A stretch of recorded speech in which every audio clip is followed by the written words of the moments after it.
Yeah. Sean, what's up? What's up, man?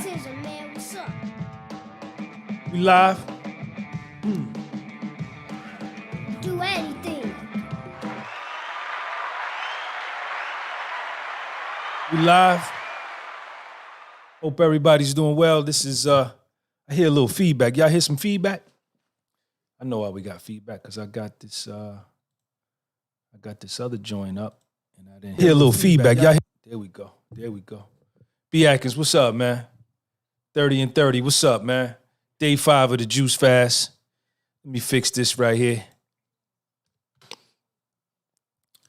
Day 5, 7-day Juice Fast. We here. We live.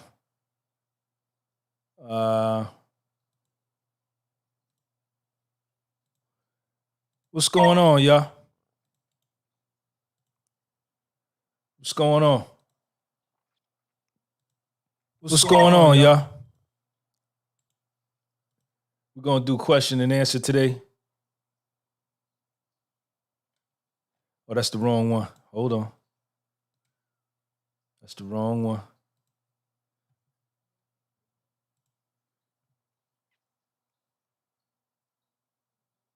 Let me see if I can get the link. Paste. There we go. There we go. All right, y'all over here in the big page, if you want to ask me a question, click on that link. Click on that link right there and come on over to the podcast with Soul. And I'm taking questions. Today is day 5 of the Juice Fast. October the 5th, 2021 is 12:04 in the PM. I'm a little late. I'm running a little late. That's all right, though. I'm here. I showed up.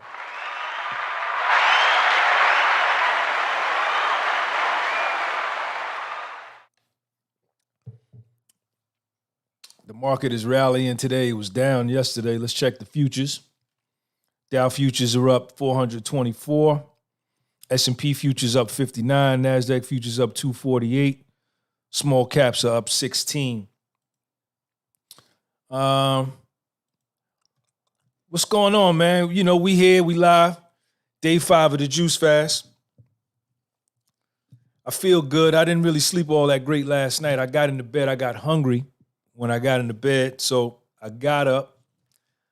I wanted a bowl of cereal. Lil Sean had a bowl of cereal, so I wanted a bowl of cereal. But obviously, you know, that was something that I could not do and something that I did not do. So I got up and I was going to go for a ride to go buy me some coffee for this morning. Sometimes I like to get up at night and go buy my coffee at night for the next morning so it'd already be here. But I went outside. I said, nah, let me just go back upstairs. So I came back upstairs. I was still hungry. I drank some juice. I did a little work on my channel. I got tired and I eventually took it down. I got up early and, just took care of everything. Here we are. We rocking and rolling. It's 12 noon. Day 5 of the Juice Fast. I had to make Sean breakfast this morning, man. I boiled them 3 eggs with some grits. And then, he liked when I cut up his bacon and eggs in the grits. I didn't make him no bacon. I got to go get him some today. And I made them grits and I made them grits and eggs, man. I wanted some. And I tried to make the perfect amount. I tried to make the perfect amount so that he could eat them all, because sometimes I make him some and he say, Dad, I'm full, and then I'll eat the rest. I made him the perfect amount today. He ate it all. He was full. And that was pretty much the end of it. Everybody that's over here, if you on this page, you got to come over. You got to click that link and come over to the podcast. I'm taking questions and answers over there. So that's what happened. I'm here. Day 5. So we went Friday to Saturday. We started last Friday to Saturday, Saturday to Sunday, Sunday to Monday, Monday to Tuesday. So we got 4 days under our belt. We started off with 168 hours, back out 96 hours. We got 72 hours left. We got 3 days left. So we go Tuesday to Wednesday,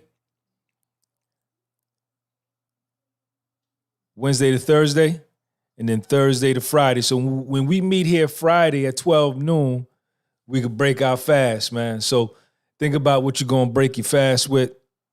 I don't know what I'm going to break mine with. It's probably going to be, I'm probably going to scramble me a bunch of eggs, put some salt and pepper on them joints, maybe with some grits, or I may make me a tuna fish. I may make tuna fish on the live. I may break my fast by making tuna fish on the live. We'll see, but it's going to be one of them too. So we here, man. We live. Stizzy's in the building. Everybody in here, man. Tony Q, I see you. Why juice fast? What's your goal? The goal was just to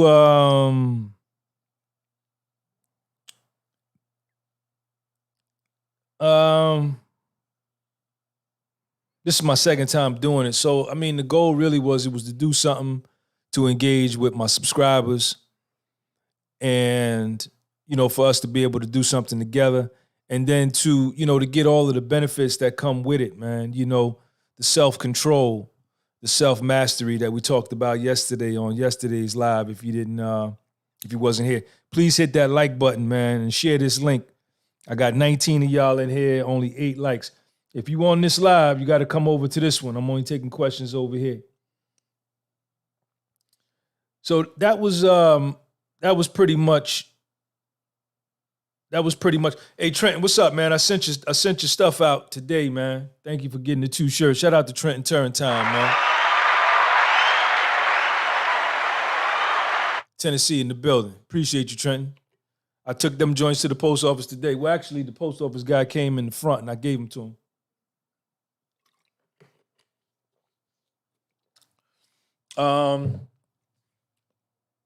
What else we got here?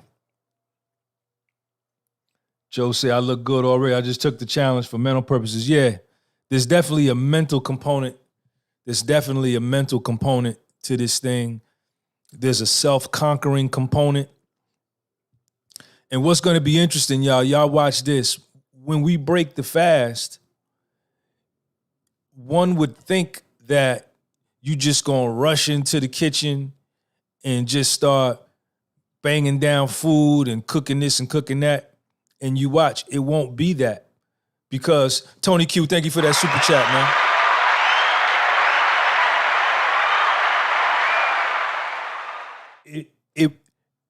It won't be that. It won't be the rush in and let me just eat all the things I've been thinking about on day 2. Let me eat all the things I've been thinking about on day 3.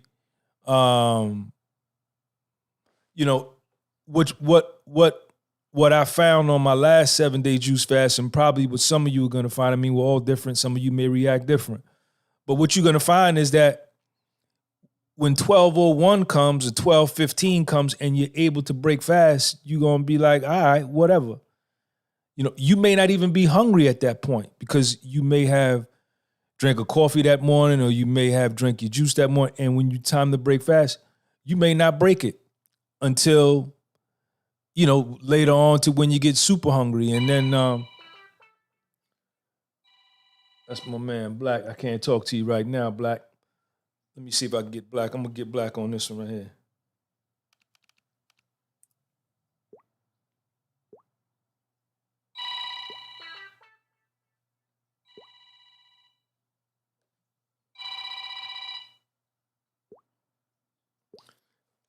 What you may find is that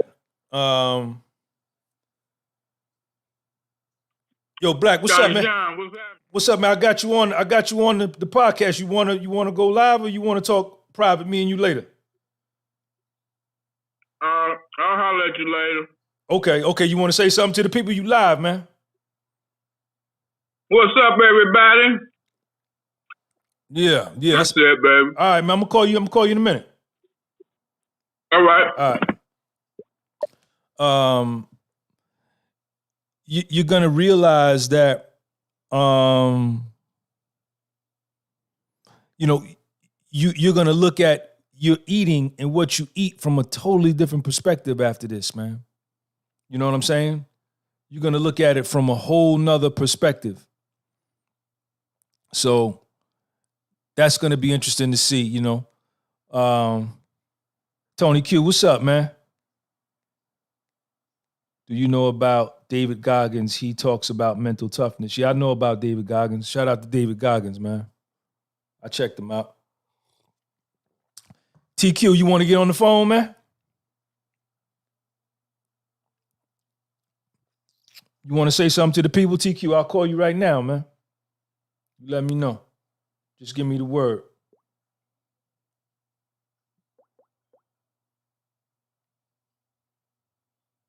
There you go, right there. I got you right here. Can you lift with juice fast or strictly calisthenics? I haven't done any calisthenics or I don't lift weights. So, but I haven't done any calisthenics since last Friday, since we started the juice fast. You know, I didn't want to put myself, because when I do calisthenics, I get hungry, and I didn't want to put myself in a position to get hungry and then, you know, mess my fast up. So everybody over here, Data Wolf, Lehigh Davis, click on that link and come over to the other. If you want to ask a question, I'm over here. So I didn't couple of my subscribers, Stizzy worked out the first couple of days. I think some dudes tried to work out, but what you find, man, it makes doing the juice fast is tough enough to then for me to go work out and do 5 sets of 10s or whatever, or 10 sets of 10s, and then can't eat, can only drink juice. That would make the juice fast even that much tougher.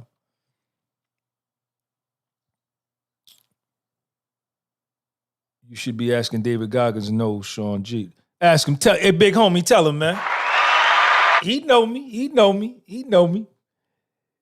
Big homie said, you should be asking David Goggins, no, Sean G, yeah. Hey, y'all click on that link. Everybody on this live, is 19 of y'all. Click on the link I pinned at the top and come over to the podcast with Soul if you want to ask a question. Data Wolf, what's up? I seen you came in. My man Stacey said he took yesterday off, but yes, indeed. Don't eat heavy because you'll pay for it. All right, Tony Q. I guess he's talking about breaking fast. Don't eat heavy because you'll pay for it. Your digestive system has to get used to eating again. All good, Sean G. Getting ready for work. All right, my man. I'm gonna call him anyway. Tony, I'm calling you anyway, man. Say what's up to the people, man. That's my man right there. Huge supporter of the channel. Trip. If you can go back in time, would you still have went to college? Give me a minute, Trip. Tony Q, Ohio in the building. Tony Q. Hey, what's going on? Sean G, the podcast with Soul, man. You live on the air, man.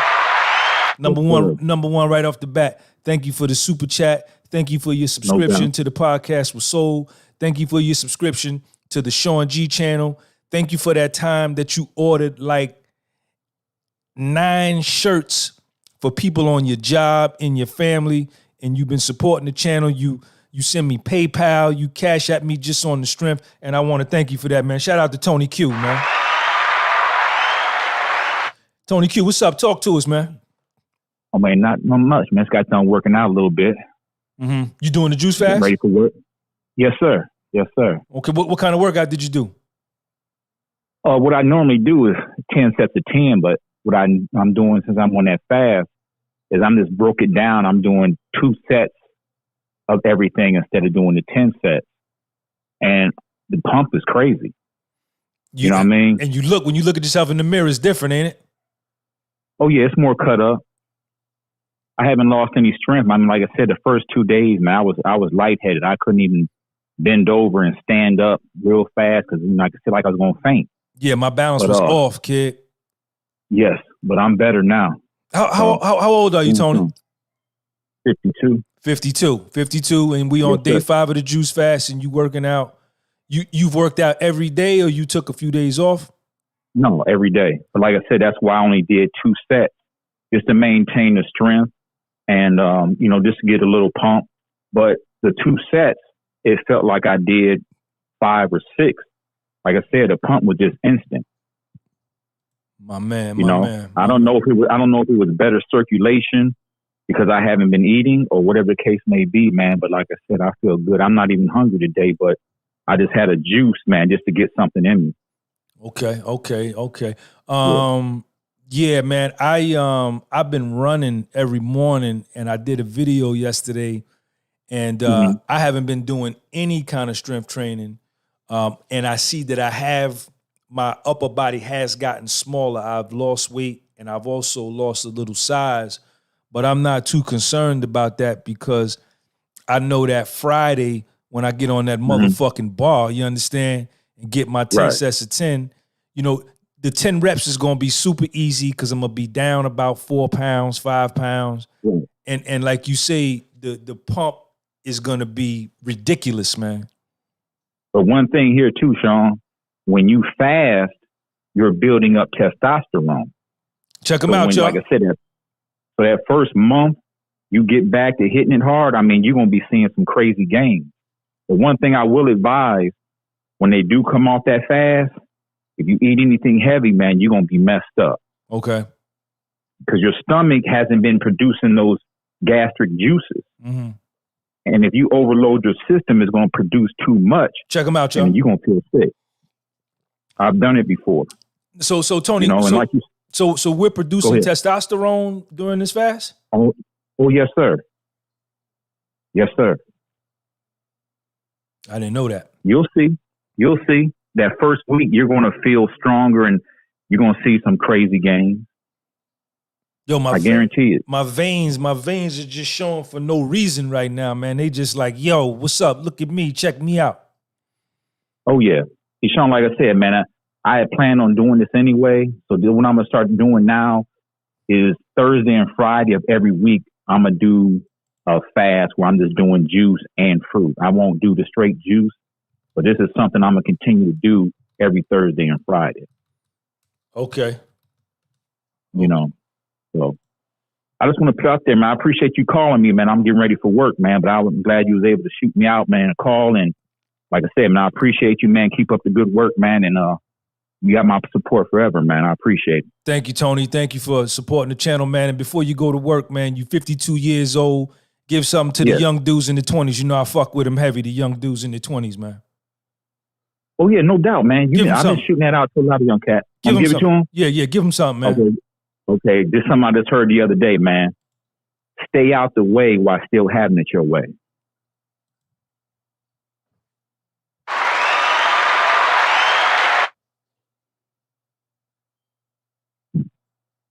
Tony Q, stay out the way while still having it your way. Tony Q, have a good day at work, man. Thanks for taking the call. TQ, you there? I think I lost him. Yeah, he hung up. Yeah.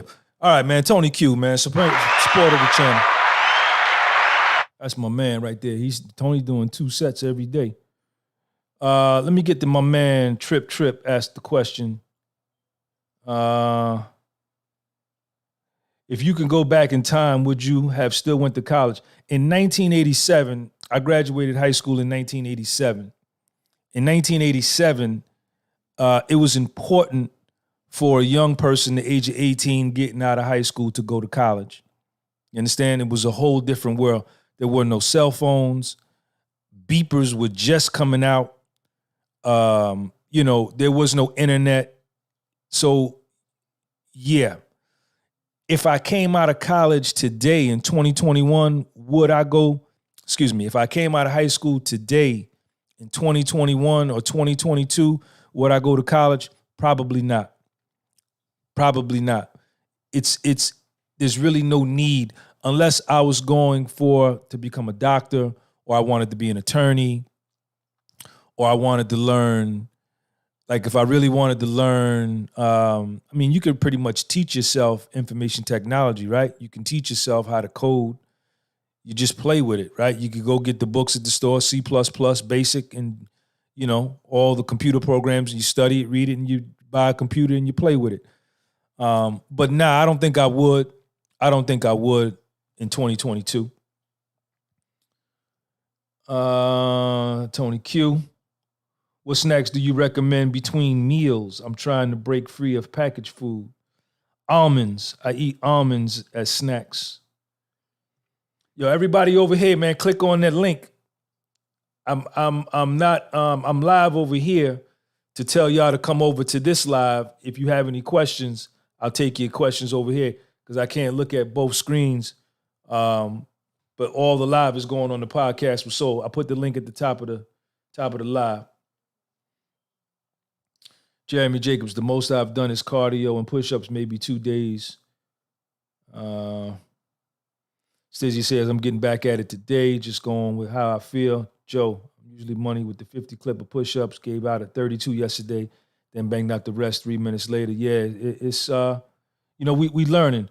Justin 2X, what's better for carbs, cream of rice or cream of nut? I don't know what cream of rice is, and I don't know what cream of nut is. Yo, Jarrell, what's up? Chicago in the building. Big Bear Triller, I see you. What up, kid? You know what I'm talking about? Down there in Texas, man. Y'all got to get to Chicago, man. I'm going to get out there.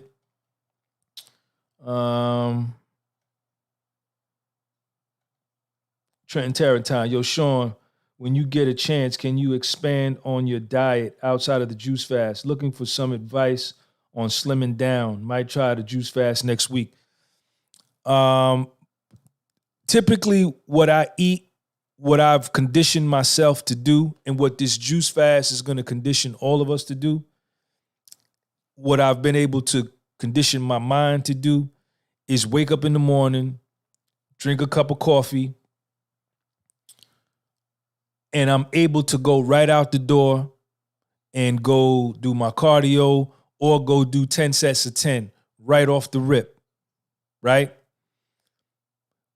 Come back home, eat some almonds in the car. I keep a bag of almonds in my car for my fats and for my protein.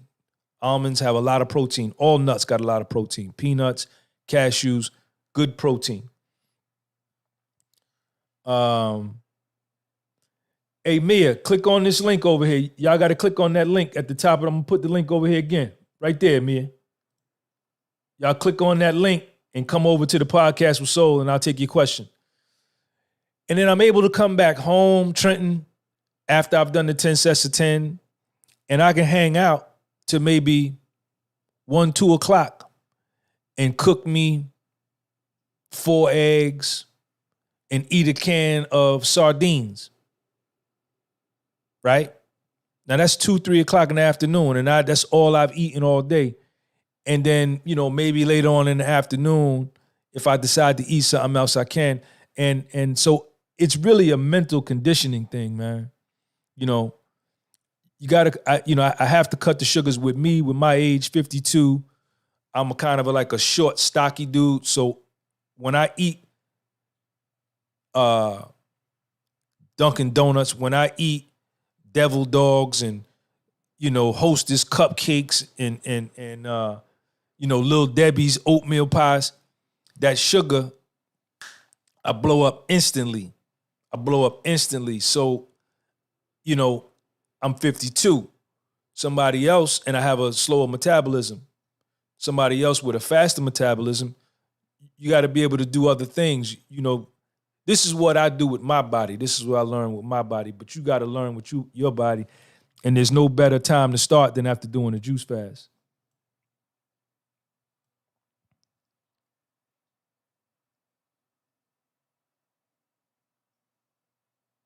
All right, Lehigh Davis, thanks for coming through, man. Shout out to Lehigh Davis.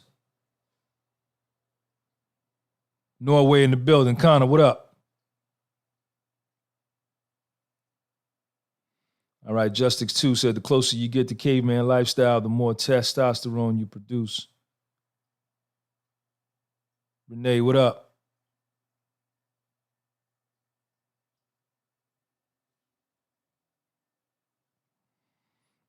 Yeah, do some burpees, man. Burpees, Josh Blank. Emperor Salam, what's up? I'm gonna make some hamburgers soon, man. I'm gonna make some hamburgers soon.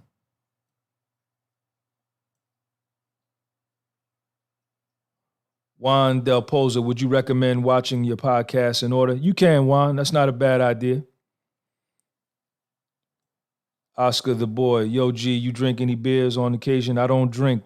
I don't drink alcohol. I don't smoke weed. I don't do drugs. I don't drink at all.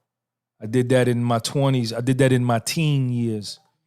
Throughout the whole 1980s, I did that.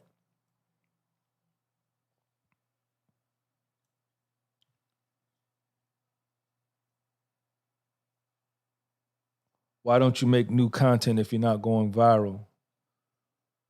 Yo, G, you drink any beers on occasion? Why do I gotta go viral? It's not easy to go viral. There go Mia. Juan Del Pozo, what's up, man? Juan, thank you for that super chat, man.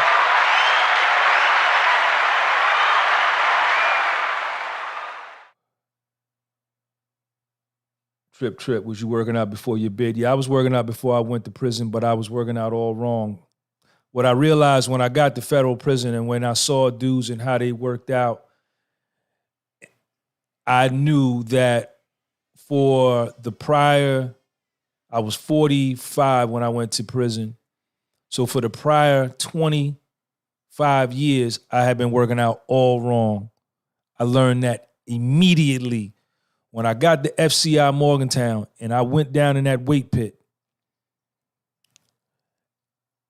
I got to the joint, I saw niggas working out, and in federal prison, you can't just, and I don't know about at Morgantown, you just can't walk out of your unit, walk to the weight pile, and pick up weight and start working out.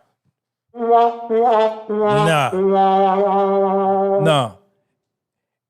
In federal prison, each car, you got the Pittsburgh car, you got the Detroit car. You may have a couple of Detroit cars. You may have a couple of Ohio cars, the Cleveland car, the Columbus, Ohio car, the Cincinnati car, the Pittsburgh car, the New York, New Jersey car, the Kentucky car, the DC car, Atlanta car, and the white boys got a car, the Puerto Ricans got a car, and the Asian dudes got a car.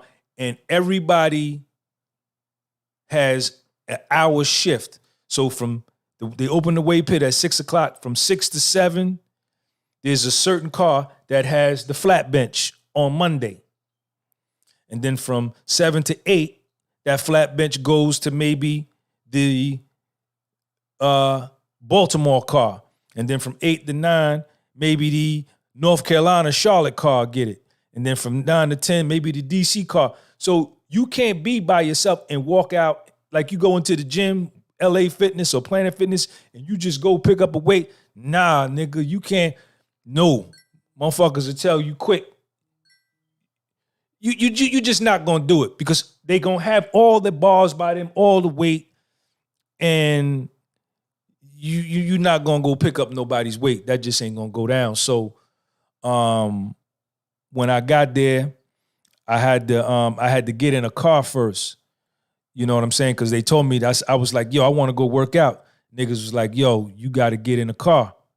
They let me know you can't go out there by yourself. So next to me, I was from Jersey. I was sleeping on top of a dude. My bunkie was from Baltimore, and it was a nigga from upstate New York who had a car. This nigga was huge, man. A little short nigga, shorter than me. Knots and shit. Or his name was Steel. Like Steel from a building. That's what he called himself, Steel. This nigga was money, man. And I went over to him. I said, yo, can I work out with you tomorrow? He said, no.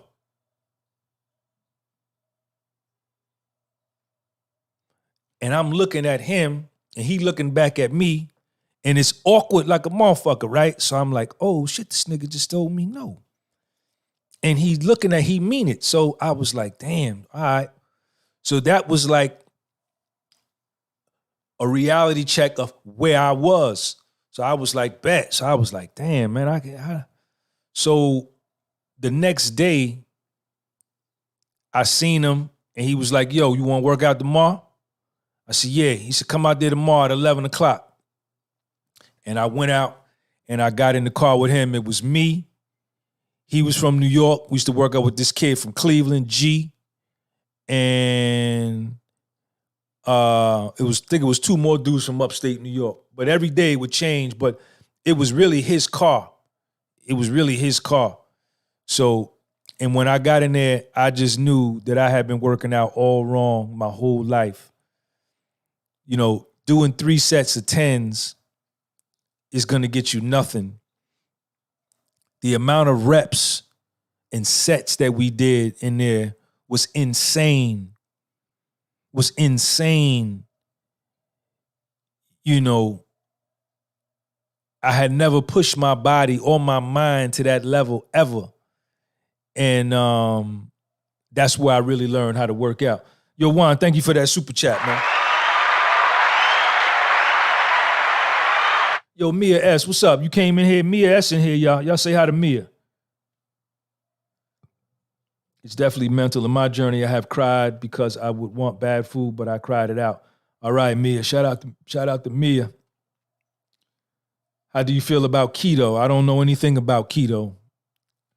I don't buy into none of these buzzwords. I don't know nothing about keto. All I know is work out 7 days a week, get 7 hours of sleep 7 days a week, eat clean 7 days a week, and look good. That's all I know about. I learned my body. I know I can't do a whole lot of sugar and I can't do a whole lot of simple carbs. I got to do complex carbs. Trip. Trip,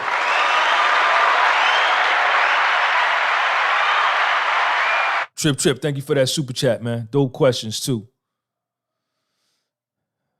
Alex Barona, do you do jog and yacht jog? That's too many cars. What you talking about, man? Justin 2X, that's too many cars. If you was in there, you wouldn't say that. You saying that because you on this thing. Don't do that. What does the Fed look mean? The Fed look is a mentality. The Fed look is a mentality. And a part of the Fed look is what we're doing with this juice fast. We're depriving ourselves of something that we want by force. And we're looking at ourselves. We're turning the searchlight in on ourselves and see if we can do it or to see if we're going to punk out. To see how really like that we are. You say you like that, then show me. Do this juice fast for 7 days. First of all, get past day 3. Show me you can get past day 3. And see, all the niggas that's in here that's on day 5 with me, they know what I'm talking about. They know what day 1 was like, what day 2 was like, and day 3 was like. I'm walking around here losing my balance. I'm getting up in the middle of the night to go piss. I'm losing my balance in the bathroom. I have to go back to my room and drink a juice and tell myself, nah, I'm not going in the refrigerator to make me a bowl of cereal. Nah, I'm not going in there to eat me a can of tuna. Nah, I'm not going in there to eat me some grapes. Nah, I'm not going in there to eat me a banana. I'm going to drink this juice and I'm going to lay back down. And then I wake up in the morning and I'm not hungry. And I'm satisfied with myself and I'm pleased with myself that I made it through another night and that the light is at the end of the tunnel. I can see the light. It's day 5. This is a 7-day juice fast. We on day 5, nigga. It's day 5. Yeah. Don't ask me what that Fed look is. It means so much that when you get knocked down, you get the fuck back up. Yeah. Fed look means so much. It means if you a man, you got testicles, you take your mama's titty out your mouth and you move out of the house and you stand on your own too. Don't play with me. Yeah. The Fed look means so much. It means that you put your plan together and you look at the people in your life and anybody that's a sucker, anybody that betrayed you, anybody that stabbed you in the back, wife, mother, father, sister, daughter, anybody, you cut them out of your life forever. Yeah. That Fed look means so much, man. It means that you look in the mirror and you blame yourself for your life. Yeah. Fair look means a lot, homeboy. The fair look means a lot. It means you lose $1 million. You lose a $400,000 a year income. You lose custody of your son. You lose 9 rental properties. Family members rat on you. People close to you turn their back on you. Don't send you no money in the prison. But you take it on your chin. The feds ask you to rat. You tell them you don't do that. Where they do that at? And you go in there and you stand on your own till you face all them fears. But you stand up like a man and you be a man amongst men. That's that motherfucking Fed look. Yeah. You get out of prison with $1,900. You start a window cleaning business. Your first window was a $3 window. And by the time you build it up, you build the business up and then you sell it. You start a YouTube channel and you go international. You're known all over the world and you're helping people and you don't know why because you ain't never really helped nobody in your whole life. You've been selfish your whole motherfucking life. That's that motherfucking Fed look. Yeah. And man, lastly, you got to look good. You got to be arrogant. You got to be conceited. You got to be confident. You got to be humble. You got to show respect. You got to give respect. You don't take no shit. You play the tape all the way through. That's that motherfucking Fed look. Yeah. Sean, what's up? Stigmatism, man, what's up? Do anything. Do anything. So don't ask me no more what the Fed look is. That's the first and last time I'm going to tell you. Now you know. Now you know what it is. Sean G, how to turn the focus on yourself and stop putting others first, even people you care for. Man, DK, you got to cut them loose. If they not putting you first, now if you got a honey, right? If you got a honey, wife, fiance, girl, lover, side piece, even your side pieces, even if you got a main lady and you got a side piece or two, you got to make sure they treat you. They don't get they can't. They got to come all the way to the finish line like your wife. Just because they the side piece don't mean they can stop here. She's supposed to be matching your effort, reciprocating your effort. Everybody. Look at the people in your life. If they not giving you back what you giving them, cut them motherfuckers loose. Yeah. I don't care who it is. Don't nobody come before you. The first law of nature is self-preservation. Every tub sit on its own bottom. Every man stand on his own square. Don't allow yourself to be emotionally held hostage, right, to a situation that ain't conducive to you no more, a situation that doesn't coalesce with where you going no more. Nah. Sometimes husbands and wives can be better friends than married. Sometimes boyfriend and girlfriends can be better homeboys and homegirls than married. You understand? Yo, shout out to everybody over here in this live, man. Daniel, Damian Patel, Sub Z, Mariana, Chuck Harris, Walter. Y'all come over to the, click on that link, Tyler Woods. Click on this link right here, y'all. If you want to ask a question, I'm taking questions because I'm not really looking at this screen. I'm looking at the screen with the podcast with Soul. You got a question, I'll take it over here.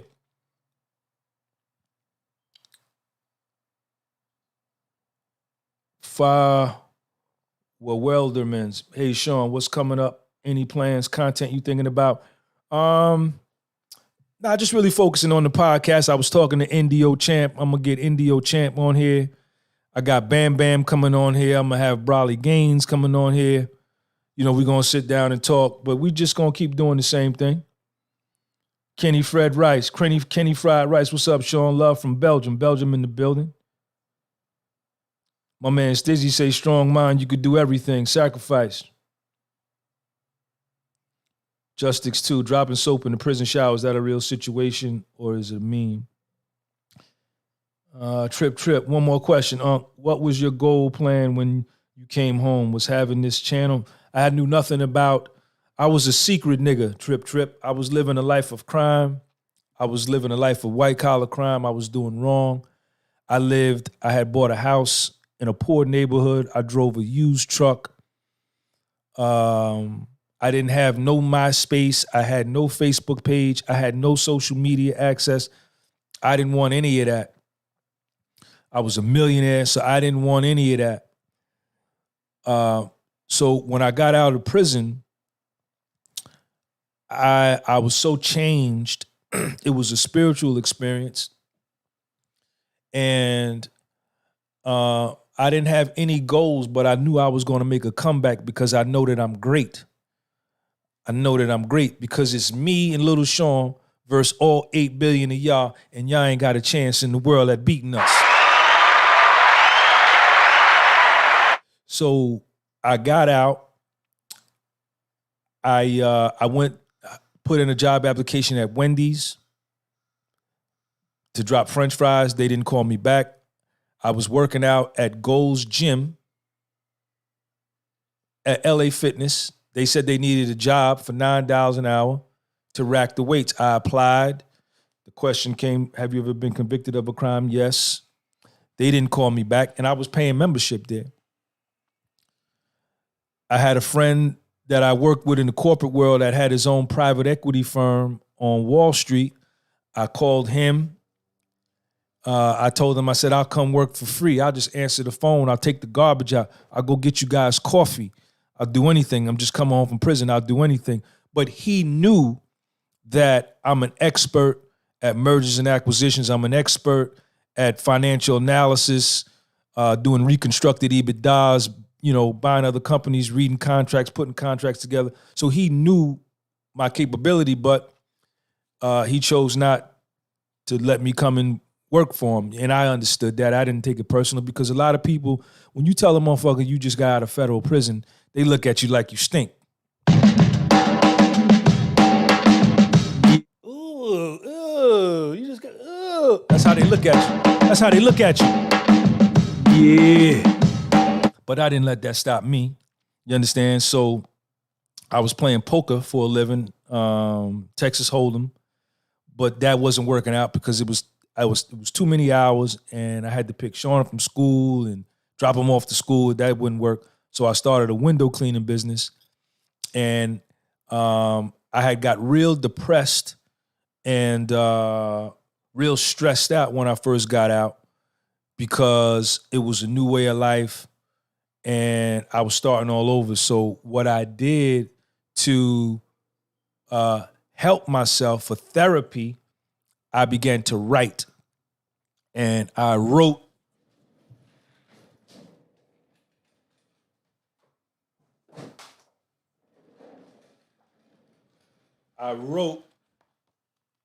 these two books. I wrote these two books when I first got out of prison. And a part of this one, I used to just write every day. I used to write, and writing helped me cope. It relieved the stress. It got my thoughts and feelings out on paper, and it gave me the strength to go another day. Man, Wicks the boy, thank you for that super chat. Appreciate you. And after I wrote, I had a notebook full of writings, and I said, you know what, I'm gonna publish this shit. And I published it myself. Gunby Publishing. This is my shit. I own this content. All this is mine. And I said, now what's the best way to sell this book, Sean? Is to do a YouTube video and let the YouTube video get 1 million views. I sell 30,000 books. Then I got enough money to start over and get back in the game of trading. And that was the plan. I wrote the book. I did the YouTube video, put the YouTube video up, and it got 13 views. Yeah. And no books got sold. Yeah. But I'm such a goddamn champion, right? I'm such a champion, right? And I got such a will and I got such a resolve to live And I got such strength, such mental strength that I said, well, we're going to keep going. And I started my window cleaning business. I started the window cleaning business. My first window I did was a $3 window. $3 window. I was 47 years old with a 5-year-old son. And then I bought a camera and started recording myself doing cleaning windows, and the window cleaner with soul was born. Yeah. And the rest is history. That's my story. Mia S., what up?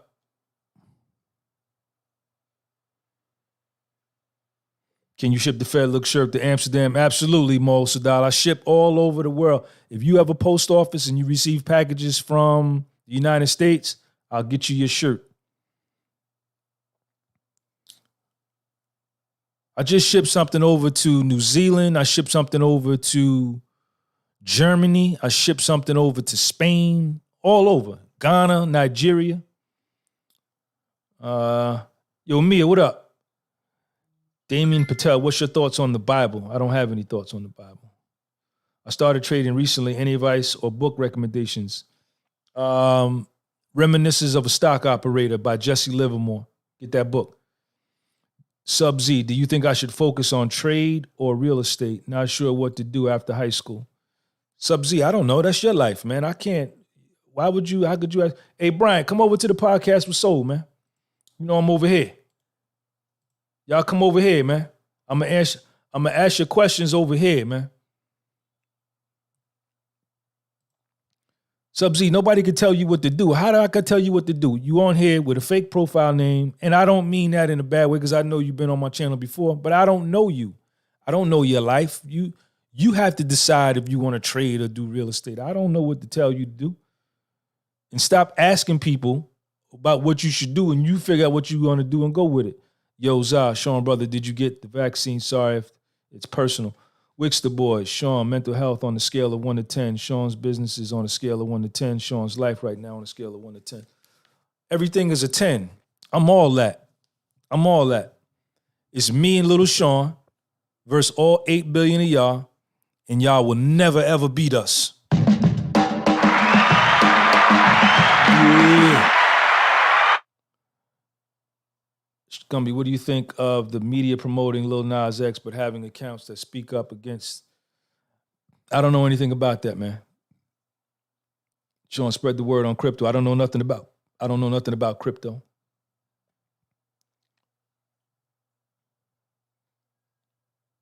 All right, Stizzy, I see you. B. Atkins, what's up, man? Y'all need to talk to B. Atkins, man. Yo, Brian, what up? Dia Blaze in the building. Dirty Broke. Listen, y'all check out my man Dirty Broke on his YouTube channel. Anybody in here that's a trucker, or you thinking about getting your CDL, or you have your CDL, you need to subscribe to Dirty Broke 215. Here you go right here, y'all. Check this out. Dirty Broke 215 on YouTube. Subscribe to his channel. Even if you're not into trucking, just check him out. You know what I'm saying? Subscribe. Tell him you saw about him. You heard about him over here on my channel, man. He's a good dude. Supports the channel. Subscribes to both my channels. Bought shirts, all that. The Rider, do you take days off from working out? When my body tells me to.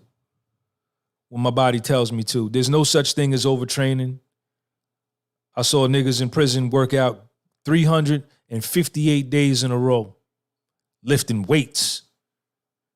358 days in a row, lifting weights 2 and 3 times a day, and get huge, cut up, rip, muscles and all that. And then they would take 7 days off straight.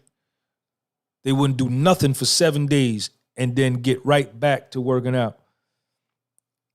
So I work out until my body tells me it's tired. Dirty Broke, you got it. Y'all make sure y'all subscribe to my man Dirty Broke 215 on YouTube. Especially if you're thinking about getting into the trucking game, you want to buy your own truck, you want to haul fuel or whatever, that's the man to go see. Brian for the 3. I actually have my CD permit test next week. Hey, Brian, get in touch with Dirty Broke, man. Go on his channel right now. Hey, Dirty Broke, my man Brian for the 3 coming over there. He going for a CDL next week. Yeah, I had never seen people work out like that. That's why I know the NFL, Alabama, the SEC conference, none of them Bateen Rivers, man. Bateen Rivers, thank you for that super chat. I need a couple questions for you. Bateen Rivers, is you doing the juice fast, Bateen? The SEC conference in football and the NFL or whoever else, I don't care what kind of workout regimen they on, what kind of strength coach they got, it can't fuck with no goddamn prison workout. Never. I seen this. Yeah. The shit we was doing in there. Man, B. Atkins with the super chat. Yeah. I said astigmatism in my soul. Nigga got that motherfucking fed look. I never knew that I can do some of the things that I was doing in there. I never knew it. Won't be denied attitude, Sean, right? On flat bench, let me give you a little hint. Me and my nigga Mister would go out there on Sundays. We used to do flat bench. We used to do chest on Sundays at 1:00. We had the bench and the bar. I would go out. I would put 135 on the bench. I would hit that for 10. Then Mister would go. My second set would be 185 for 2 reps.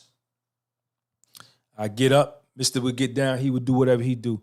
My third set would be 225 for 1 or 2 reps. I would get up, Mister would get down. My next set would be 315 on the flat bench. I was 172 pounds. I would hit 315 for 2 reps on the flat bench. Get up. That's how I would do my max. I wouldn't do a whole bunch of reps. I would just warm my muscles up, and then I would shoot straight to my max because I didn't want to spend no money. I wanted to spend all my money hitting my max. I would go up and hit 315 for 2. Get up. Mister would get down, do his thing. I would get back down and do 275 for 7. 275 pounds flat bench for 7 reps. Get up. Mister would get down, do his thing. I would get back down and hit 225 on the flat bench for 17 reps. I would get up, Mister would do his thing, and then I would just stay there, just repping out, maybe come down to 185 or stay at 225 and just hitting it for 10s for maybe like another 3 or 4 sets.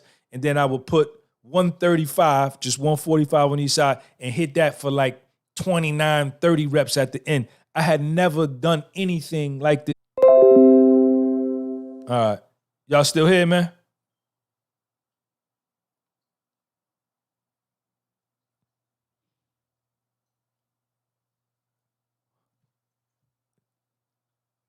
Yo, Camp Basic, you got to come over to the Podcast with Soul, man. If you got a question, let me give you the link. Click on the link.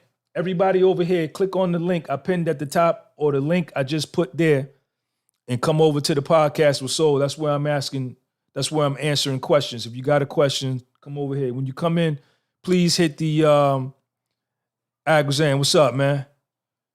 Your mom. Yo, what up? Okay, everybody still.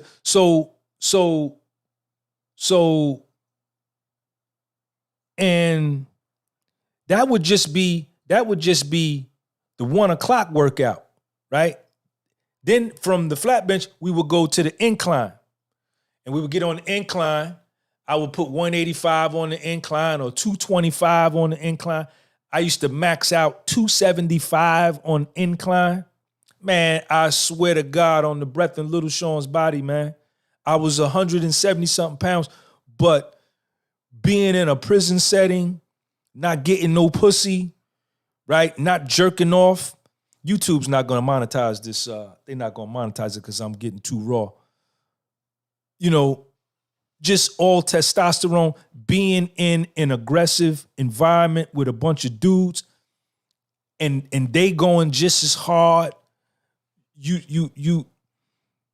going to go places mentally that you never been. And, you know, this was something I saw every day. We worked out 7 days a week. And when you stepped in that weight pit, you know how sometimes when you're working out by yourself and you go to Planet Fitness or you go to LA Fitness and, you know, you be by yourself, you be like, all right, man, let me do something. I don't even really want to be here. Let me do a couple sets and get out of here. It wasn't like that. I'm not on a prison compound. Every time you step foot in that weight pit, eyeballs was on you. You know what I'm saying? You had to show and prove. So when we did squats, I used to do legs twice a week. Squats in the bucket. You know what I'm saying? In the bucket. So I just saw myself doing things I had never done. And that's why when I got out and I got free and I got released, I knew that I could pretty much accomplish whatever I wanted because I had discovered a new me. You understand? And me and my nigga Mr. joke about this all the time, man. You know, and when you lifting weights like that every day, 7 days a week, you're going to get injured. You're going to be sore. You know, I'm not taking no supplements. There's no GNC. There's no vitamin shop. Creatine is on the compound. Protein powder's on the compound. It's contraband. Niggas is sneaking it in or the COs is bringing it in or whatever. But I never did that. Me and my nigga Mister, we never fuck with it because we said it was cheating. You understand? My man Brian Choi with the super chat. Yo, I need everybody to shout out my man Brian Choi. Be true and be you. Always be thankful. Have a great day. Your peace. Hey, Brian, thank you for that super chat. We looked at the niggas that did protein powder and creatine in prison as cheaters. Niggas that did hydroxycut. Nigga tried to sell me some hydroxycut one time. He wanted to sell me like a pill for $10, 10 cans or something like that. I said, man, I don't need that. I'll just do burpees or I'll just, you know what I'm saying? So I said to myself, I said, if I'm in prison, I want to leave out of here with a real prison body because I see how dudes come home when they come home from the joint. They look different. They look different. They look different. You could go to the gym, LA Fitness. You can go on these YouTube channels. You can see these dudes that's cut up, that's taking all of these supplements and all that. Yeah, they cut up. They look good. They look like they got nice physiques. But when you stand them next to a nigga that's coming home from prison, it's a distinct look that the nigga with the prison body, he looks stronger. He looks more solid. He looks better. And I said to myself that that's what I want. I didn't come in here to motherfucking cheat. So, you know what I'm saying? That's what I did. Shout out to me.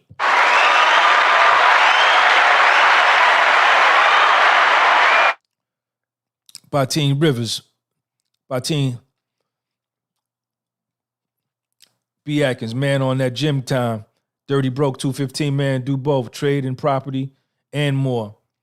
Just be what you want and all you can. Fair look, mother. Okay. Shout out to B. Atkins, man. Chi-Town in the house. I got love in Chicago. I could step foot in Chicago tomorrow, make some phone calls. Dude, Sean, where you at? I'm over here by Goose Island, man. I'm on 87th and Merrill, man. Come through and get me, Sean. We be right there. We coming to get you. I'm down here by Geno's East. Stizzy, podcast was sold, best podcast on YouTube. Music 100, were you around sex offenders in prison and were they mostly left alone and isolated or were they attacked A lot are in danger. I don't think there was any chomos at Morgantown. I didn't know of any. But chomos, child molesters, but they call them chomos.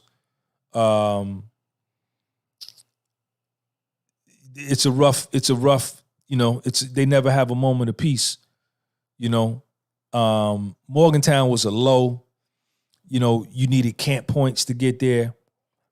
So most of the times, everybody at Morgantown had an out date. They were on their way home. So there was fights. I saw a couple fights. You hear about a lot of fights. Which you're gonna be. There's gonna be that. But the chomos, there's certain federal prisons that they can't put them at because they won't survive 24 hours. The BOP, the Department of Justice, came up with a law that if you extort or assault a chomo, you can get 5 years, 60 months added to your sentence. So they needed to protect them because they were getting done so dirty.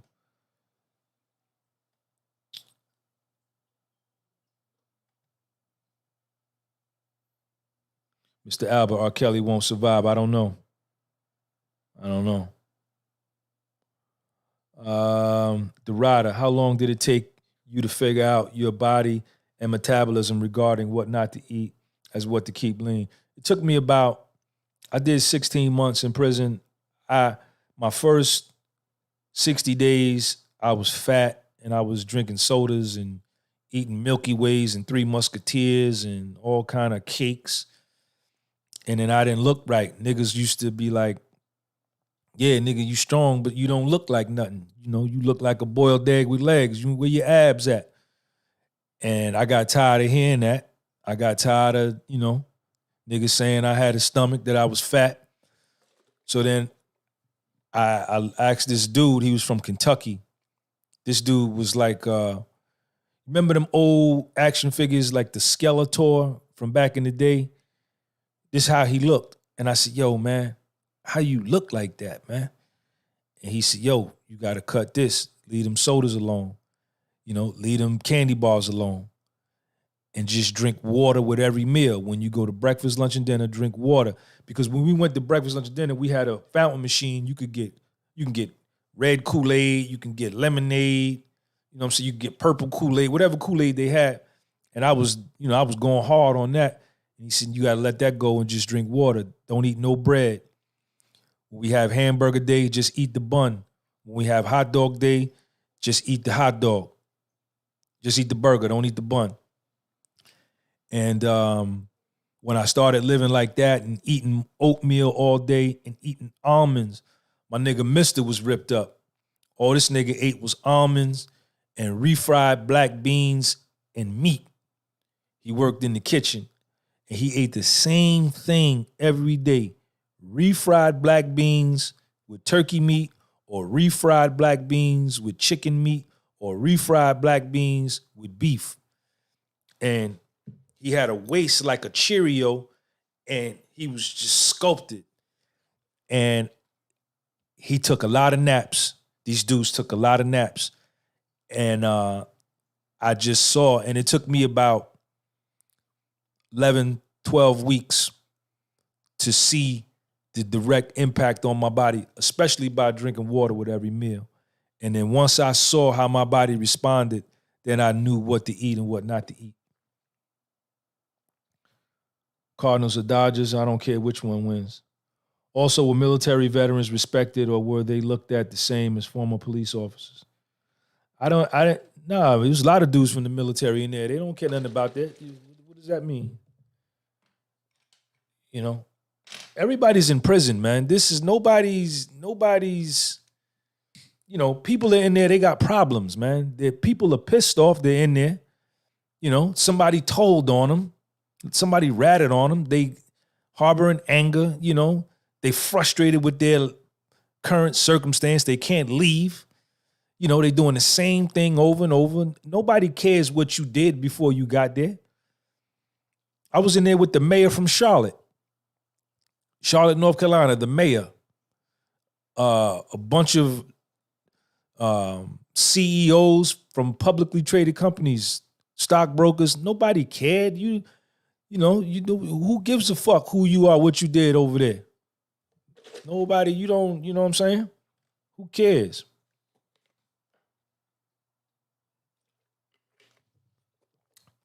Memphis, Tennessee. Brian Choi, what's up? Give me a question, Brian.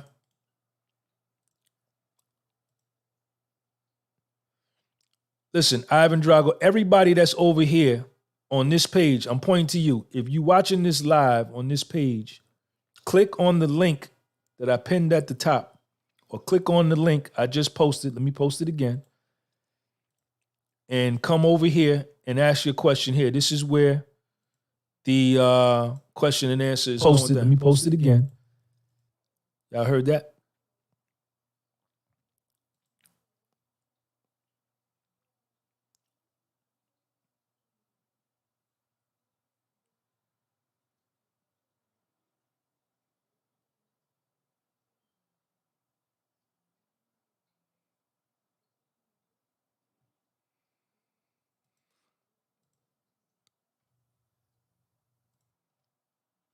Mr. Albert, I don't know what's going to happen with R. Kelly, man.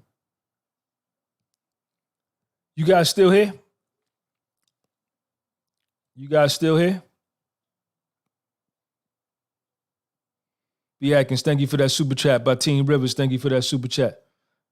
Brian Choi, man, always love, man. Shows this channel a lot of love. Hey, you guys, who's still doing the juice fast? Ivan Drago, what's up, man? Ask your question, man. I saw it over there. Type it in again, man, because, you know, this is my crew. Everybody that's coming over from my big page, this is where everything goes down, man. Raul Duke, what up? Hit that like button, Ivan. Hit that like button, Raul. Everybody that came in here, Mass Gain, Alex Rios. Y'all hit the like button, man, for me. Stizzy, walking home now. I've been listening to this on my headphones while getting my cardio. Most definitely better than music. Stizzy, man, when this is all over, we gonna get money, man. Okay, my man Dirty Broke hit me on the Cash App. He said, check my Cash App. Dirty Broke, I see it, man. Thank you, man.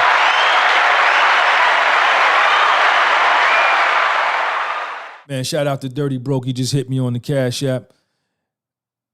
YouTube channel, Dirty Broke 215. Matter of fact, let me see if I can pull up his link. Because Trucker Ron just came in here too, so he know how I get down. Dirty Broke 215. There you go. All right, let me see if I can put his link in here. Copy.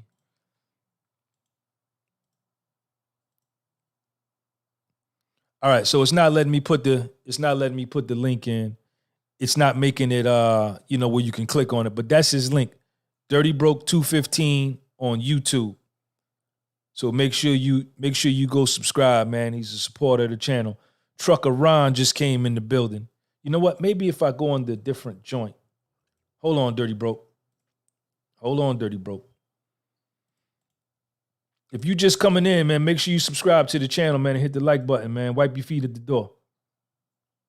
Nah, it ain't letting me do it, Dirty. Let me try to refresh it. Copy. Paste. Everybody that showed me love, I show them love. Dirty Broke 215 on YouTube. Trucker Ron, thank you for that super chat. Subscribe to my man, TR Ron, Trucker Ron on YouTube. He's got a YouTube channel. He came to my conference in Miami. I had needed some footage on China Mac that I had lost. He sent me some. He's bought shirts. We've done a video together. We've done collabs together. He's a subscriber to this channel, and he's a subscriber to my other channel, Trucker Ron. Dirty Broken Trucker. I think they already done connected because they both do the truck. Trucker Ron has his own truck. Brian, for the 3, you need to get with Trucker Ron too, man. He's got his own truck. I think he's got his own authority and all that too, man. So y'all got to get together. Chuck Harris, I see you. Ivan Drago, what's up? You had a question? You don't want to ask it no more?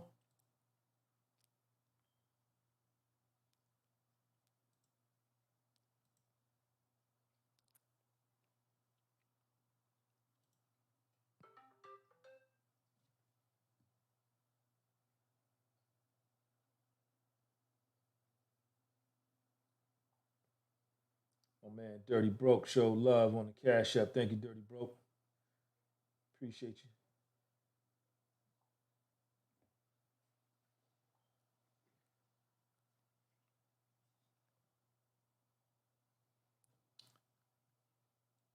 Jack 341. If you want to ask me a question, okay, here we go. We over here.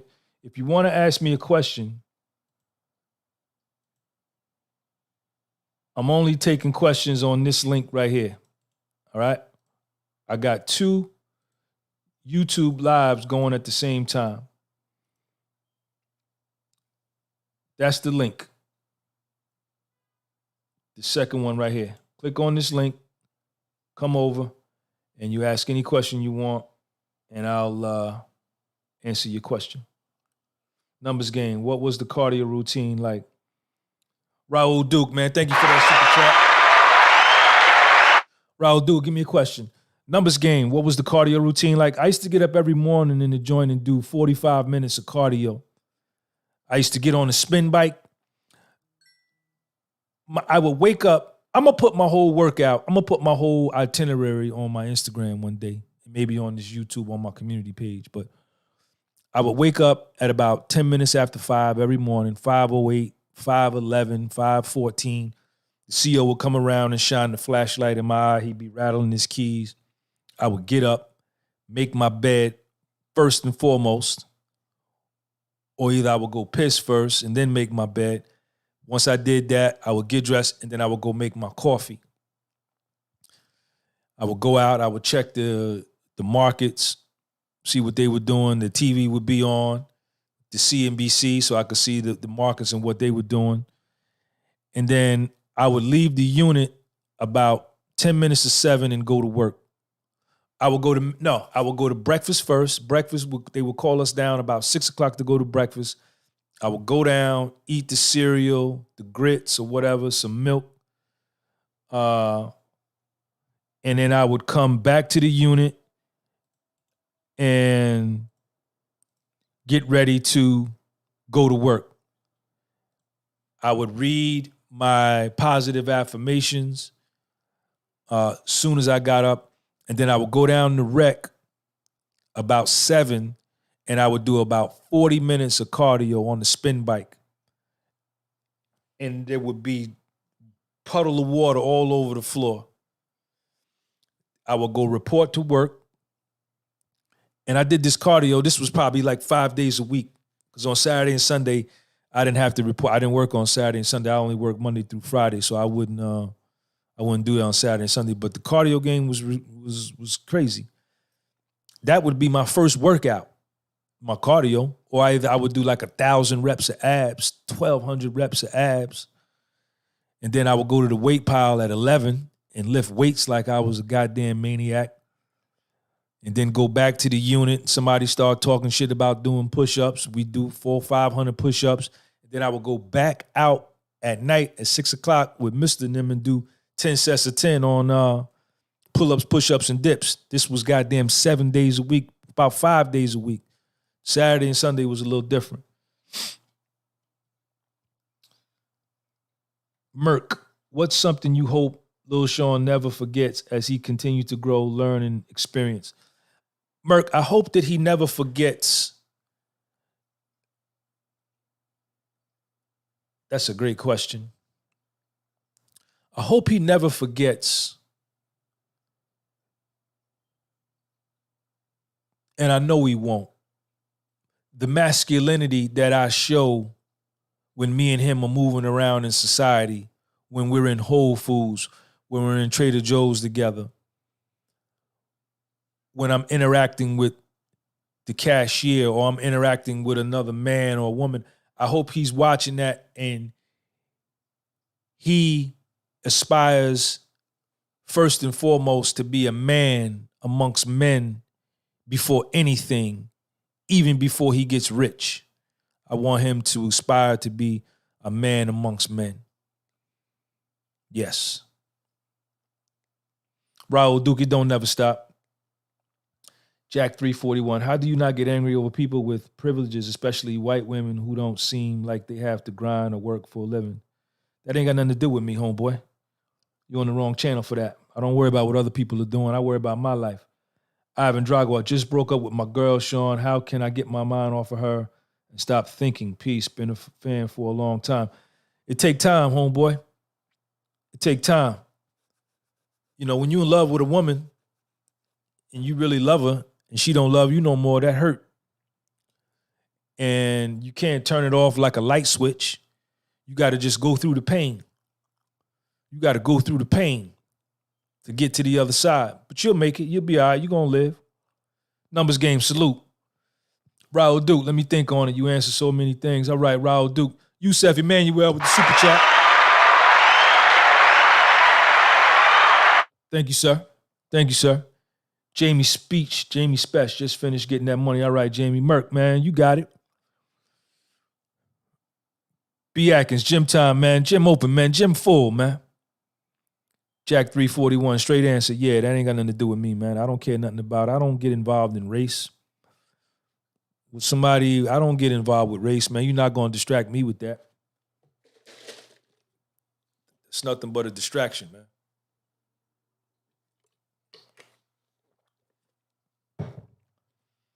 Y'all focused on that. And you finna not even be able to get on the airplane no more in a few. Better leave that alone, man. Get right. G Gab, what up? G Gab in the building.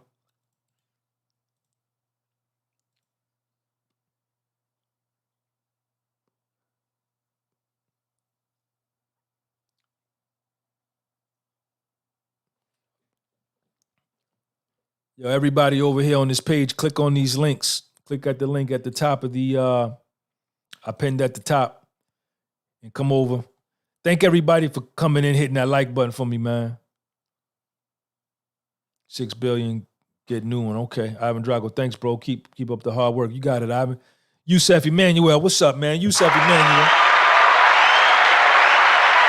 Yusef Emmanuel with the super chat.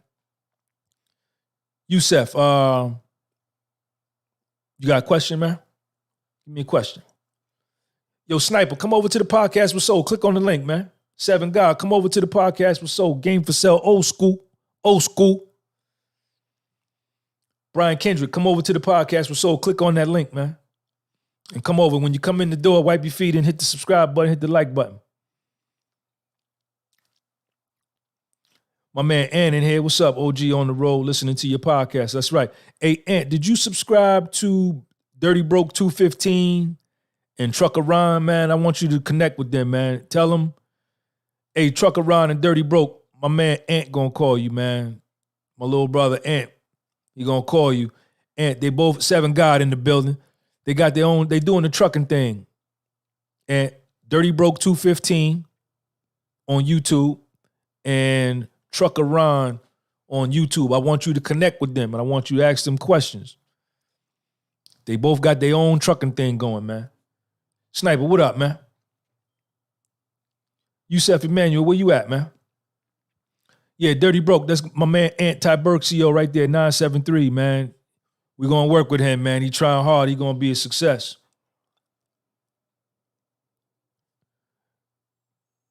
Everybody on this live, I'm answering questions over here on the link. Click on the link, 910, and come over to the other channel. 1475 Entertainment, South Africa. Come over to the other channel. 147. I keep telling y'all what to do. Y'all not coming over here, man. Click on this link. If you want to ask me a question, I'm answering it over here. That link right there. Man, Vasquez in the building. Vasquez.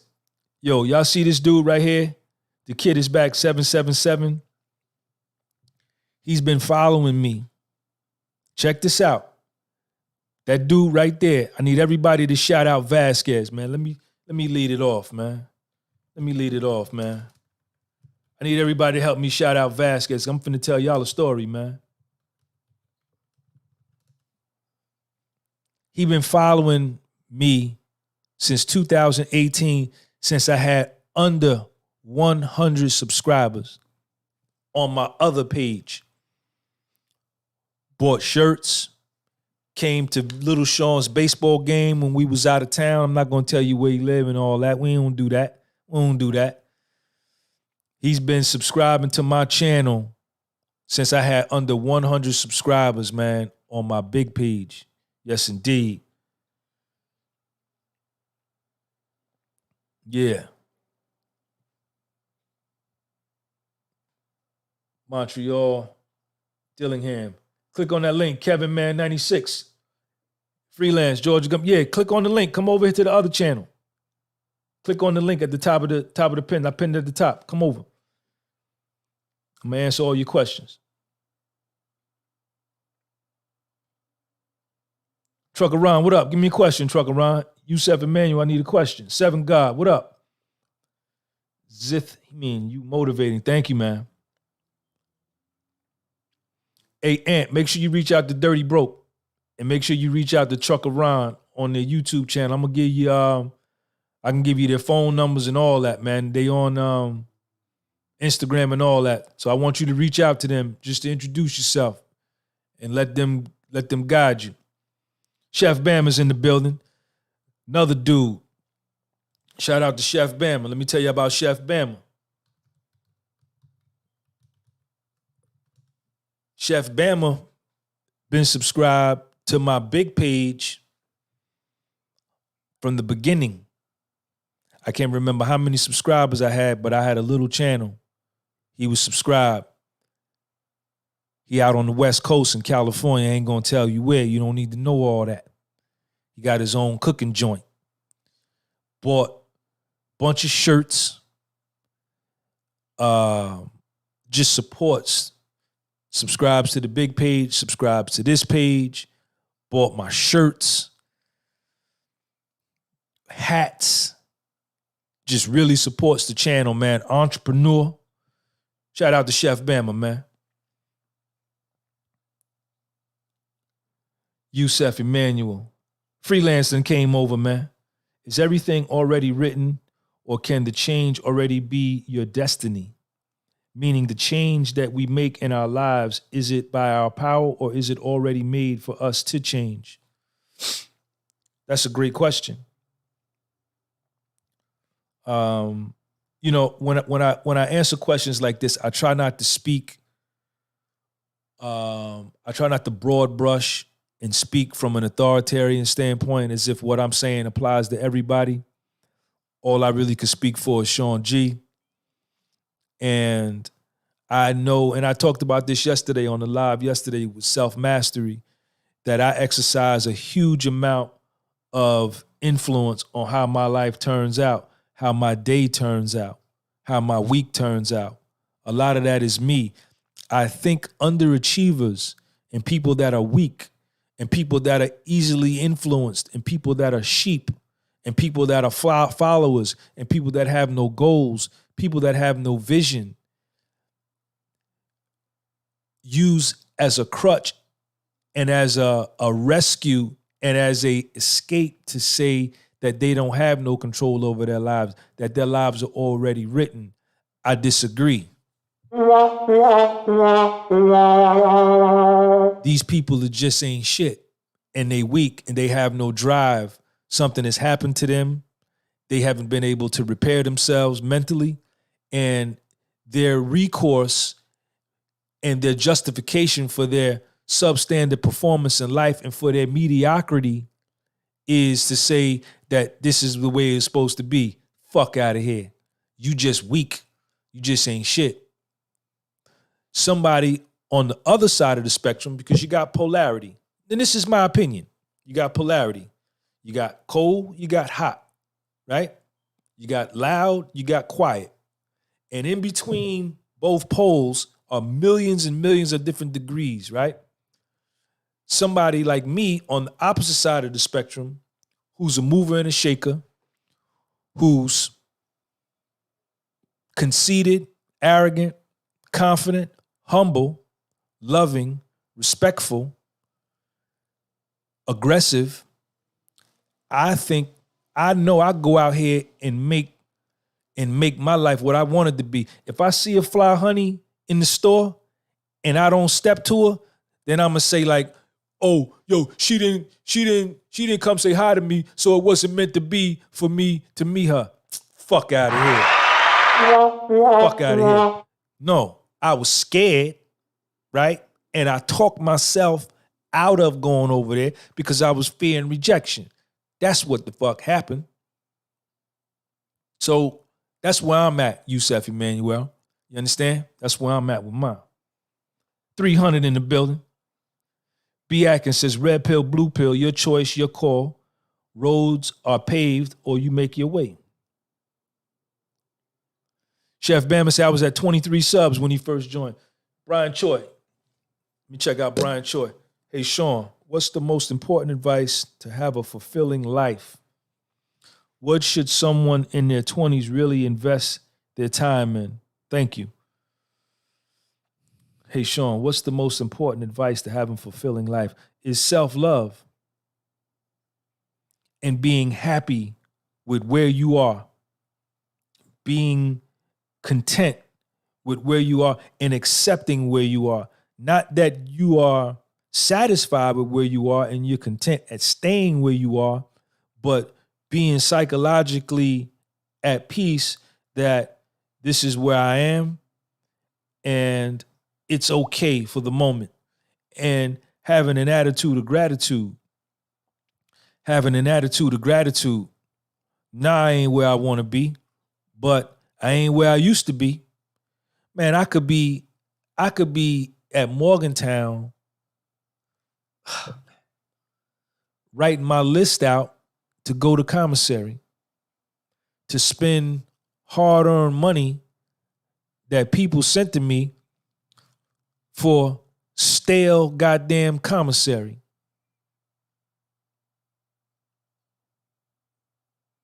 So a fulfilling life is being okay with where you are, loving yourself where you are, accepting yourself where you are, your mistakes, your faults, your flaws, your good qualities, all of that, right? And then your next question was, what should someone in their 20s really invest their time in? If you a dude, you want to invest your time into loving yourself. Because once you love yourself, you're going to treat yourself better. Once you love yourself, you know yourself, then you're going to know what you want. You're going to know what gets you high. You're going to know what gets you down. You're going to know where you want to go, right? And you want to learn independence in your 20s. You want to be independent. You got to take your mother's titty out your mouth at some point, or you'll never grow. You'll never grow. I don't care how much pussy you getting. If you living with your mother and she paying the PSE&G and she telling you to take the garbage out and wash the dishes and clean your room, and you in your 20s, man, you know what I'm saying? You perpetrating a fraud. You understand? And if that means going to rent a room with a shared kitchen and a shared bathroom, then that's what needs to be done. And that's okay. Because you're going to go rent this room. You're going to be uncomfortable. You're going to be like, man, I ain't used to living like this in this goddamn room. So when that sets in, that's going to push you to get up out of that room and get you a studio. And then once you get your studio, you're going to get in there like, yeah, man, I got me studio. I'm out that room. After about 9 months, you're going to be like, damn, this studio a little cramped, man. I need a 1-bedroom. Let me pick up another job. Let me start me another little hustle. Then you're going to move up out of that studio into a 1-bedroom. But the true education is going to be the progress from your mom's crib to this 1-bedroom and everything in between, that dash in between, however long it takes you. You understand? And you know, the benefits are, you can't even put a dollar value on it, man. In my opinion. Trucker Ron, is it possible to get knocked down and not get back up? Or is it come back always possible? Nah, it's a lot of people that done got knocked down and didn't get back up. A lot of people that done got knocked down in their life and they didn't get back up. It doesn't mean that they're not physically alive, but they are spiritually and mentally dead. People that had myself, let me talk about Sean G. I had some childhood trauma and I was knocked down. And because of this childhood trauma, I developed self-destructive patterns, self-destructive chains of thought, self-destructive behaviors, and I repeatedly destroyed myself through drugs, alcohol, jail, poor choices, depression, low self-esteem. I was knocked down. I was dead, but I was still alive, and I was in my 20s.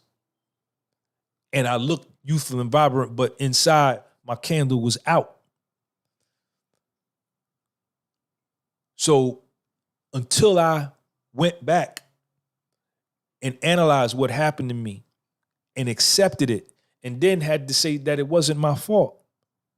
What was my fault, I blamed on myself. What wasn't my fault, I had to let it go, right? And then I lit my candle back. Pew. My light came back on. And I became alive again. That was my comeback. Some people have these things that happen to them, a divorce. You know, they get molested as a child. They get raped, girls who get raped as a child. You know, and that's not easy, man. You know, none of these things. And some people have had some real horrific things. And they are ashamed, man. These situations broke them, man. And so they alive physically, but they really dead, man. They really not living up to their true potential. They're not punching. Y'all got to hit that like button, man. You know what I'm saying? So I hope that answers your question, Trucker Ron. Y'all make sure y'all subscribe to Trucker Ron on YouTube. Trucker Ron, T-R Ron on YouTube, man. If you shoot me a super chat, man, T-R Ron, YouTube. I just typed it up there. T.R. Ron on YouTube, man. Subscribe to him. He got his own truck. He does calisthenics at truck stops. Y'all follow him. 1475 Entertainment. How do you overcome fear of rejection, Sean? Listen, man, you're not going to win every time, man. You think that's going to stop me? I was at the Panera Bread yesterday. If you go on my Instagram, I did a live yesterday on my Instagram where I was talking to random strangers in Panera Bread. And some people I introduced, some people I tried to stopped and came and got on the live with me. And some of them just looked at me like I was crazy. That's okay. I'm still a bad motherfucker. It don't matter. It don't matter. What you think of me ain't none of my business. How you feel about me ain't important. What's important is what I think about me. If you got paper tissue feelings, you need to get up out of that shit because that shit gonna hold you back. Can't worry about that. See what I'm saying? I come from that era, man. I come from that era, man. You understand? Call to the Wild, Drew Belbin, Kevin 96, freelance. Y'all got to come over, 910 AJ. Click on this link, man, and y'all come over to the podcast with Soul. When you come in, wipe your feet, take your shoes off at the door, and hit the like button and subscribe button. I come up in the 80s, man. You understand? Wasn't no DM, wasn't no Facebook.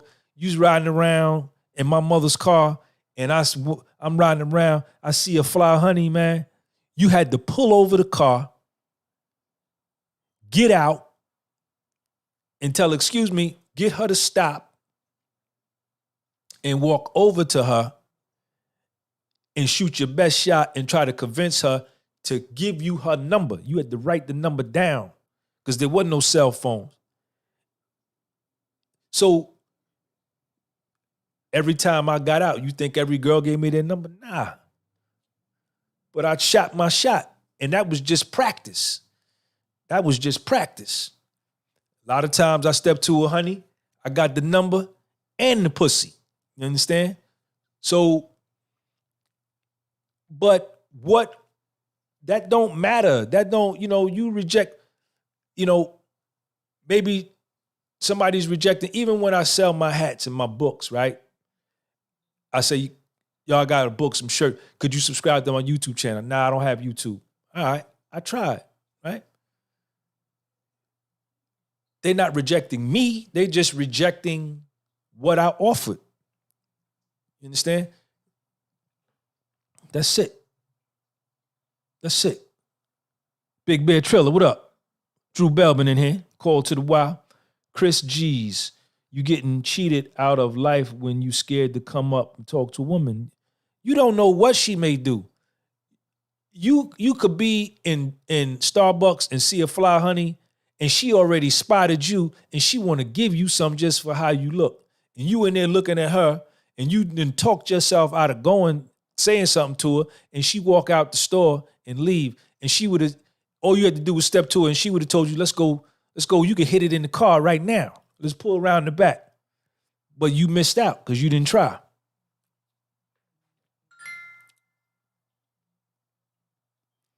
Right, there was no maps on your phone. You put maps in to get to where you're going. You had to goddamn write down. You had to get lost when you went somewhere. Richmond, California, man. SN Nova boy, what up? Yo, Sean, peace, God. Peace to the God, man. I appreciate the knowledge, King, and the color you add to the universe, King. You already know, homeboy. Tony B, dopest channel on YouTube. I see you, Tony B. You had to step to honeys, man. You had to step to honeys. This old weak ass shit, man. You see the fly honey, you ask her for her DM, or you ask her, you meet a honey, you up on her, you ask her for her Instagram, so you can leave from, she right in front of you. You won't say what you got to say in front of you because you a coward. You leave, let her leave, and then you DM her 30 minutes later and say, yo, I just met you over here at Burger King. The fuck is that? Fuck is that? And when I meet you at Whole Foods, when I meet you at goddamn the gas station, when I meet you at the goddamn laundromat, nigga got that motherfucking Fed look. When I meet you at Walgreens, nigga got that motherfucking Fed look. When I meet you at the supermarket, nigga got that motherfucking Fed look. I'm asking you everything I want to ask you right there on the spot. I'm looking you dead in your face.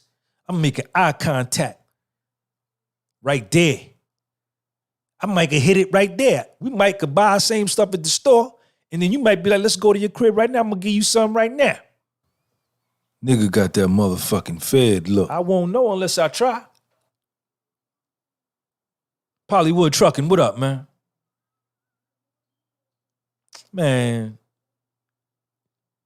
you only could get the answer no trying to holler at women. These guys act like you risking your life for something physically. Get thicker skin and go get you some women. Make a habit. Y'all put your whole self-esteem, you put your whole self-esteem on risk, on trial, because you got rejected by one woman, and there's goddamn 3-4 billion of them out here. Fool them, devil.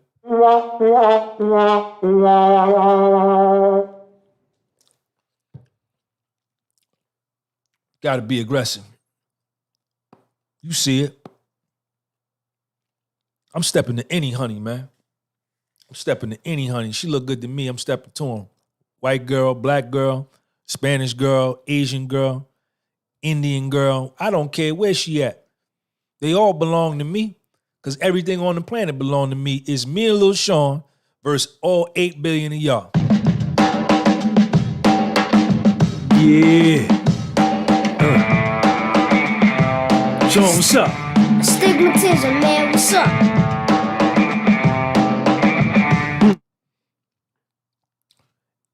Click on that link, Detroit. Dark Light. Y'all click on this link right here, man. Cash me out. K South. Click on that link and come over here, man. I'm going to answer all your questions.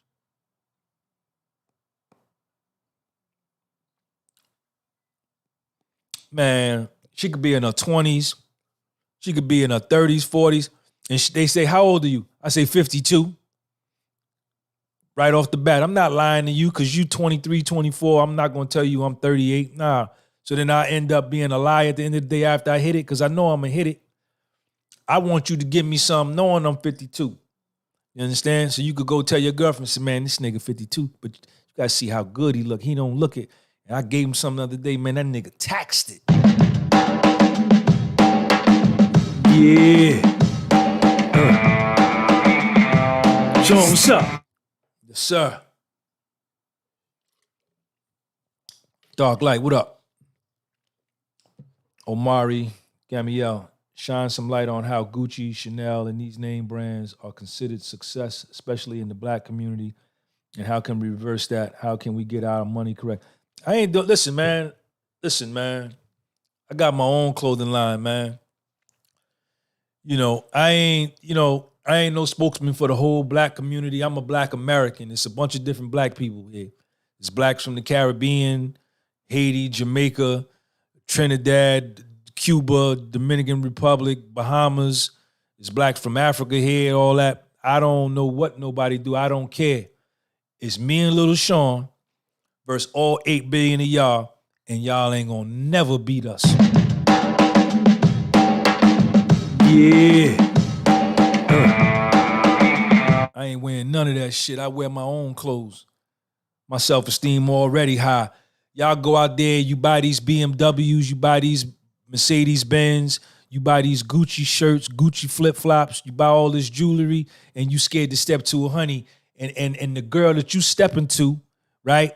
I'll step to her with just me on the strength of who I am, nigga, and I'll take her from you, man. Get him, Sean. Nigga got that motherfucking Fed look. Yeah. Because once she listened to my mind, once I stepped to her and she listened to my mind, see, you let your car rap for you.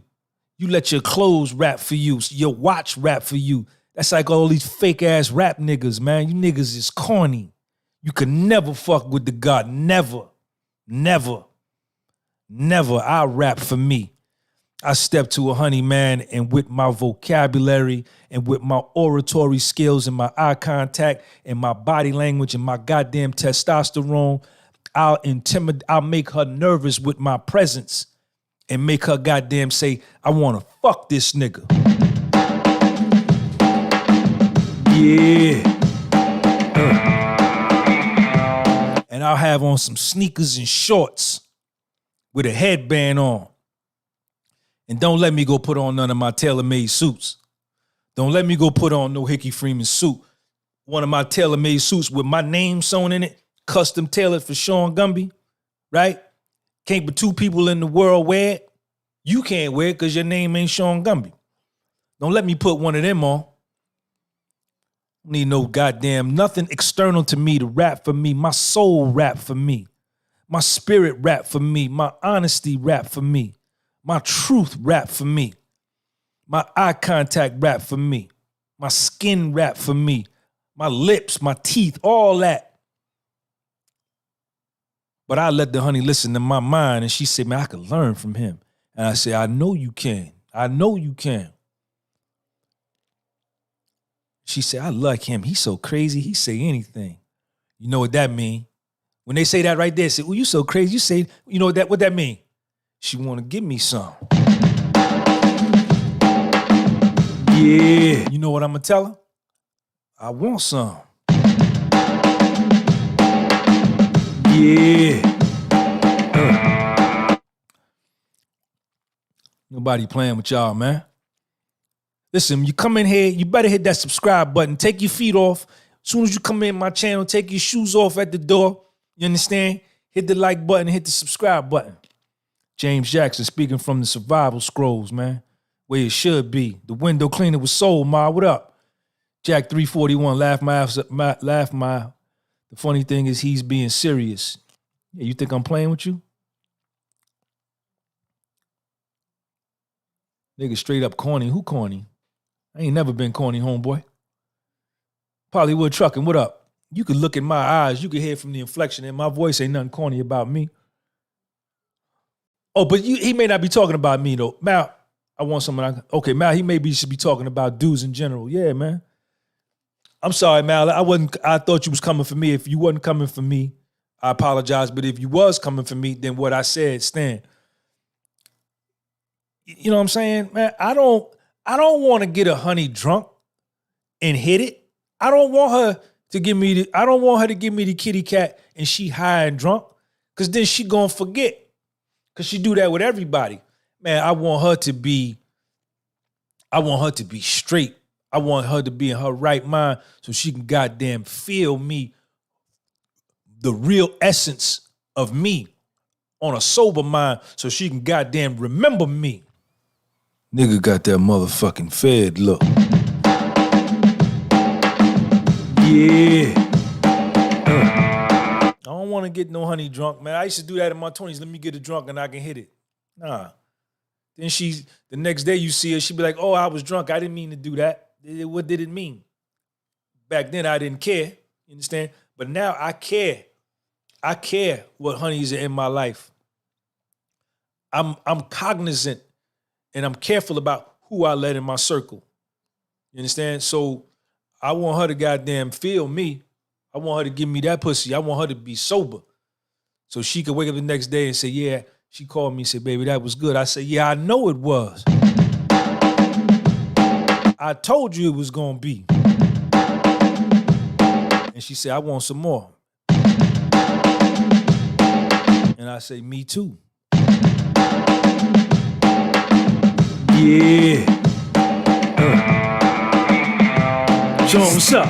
Stigmatism, man, what's up?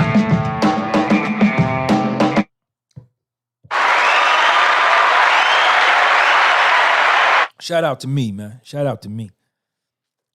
Shout out to me. I ain't never been scared to step in no honey, man. Never. Yeah, Mal, that was my bad, Mal. That was my bad. It wasn't your bad because I saw the comment, but you was just agreeing with me when I was saying these rap niggas is corny. You was like, yeah, niggas corny. But that was my bad. It wasn't your bad. I apologize. Add some color to how crime today is starting to feel like the 80s, 90s with all this gun violence and robberies to older folks. This ain't the 80s, homeboy. This ain't the 80s. Don't do that. Go on Google and Google the number of homicides in New York City in 1988, 89, and 1990. And then Google the number of homicides in New York in 2019, 20, and 21. It ain't no comparison. This ain't nowhere near the 80s, man. And the homicides that you're going to see that they reported for 88 and 89, think about the people that went missing that were unreported. This ain't even close. This ain't even close. Camp Basic, what up? Dog Light. And this is in every city. All the cities, Detroit, Cleveland, Houston, Atlanta, DC, Baltimore, Philly. Look at the numbers from the 80s during that crack era versus the numbers of today. Is not even close. What they doing in Chicago right now, that was like Sesame Street in New York in 1989. Somebody do it real quick. Somebody Google 1989 homicides in New York City in 1988, 89, and 90. Somebody Google it real quick and put it in the live chat. Tanqueray Philly. Sean, why do you think other black people, especially Caribbeans, like to take credit for hip hop while it's only black American culture?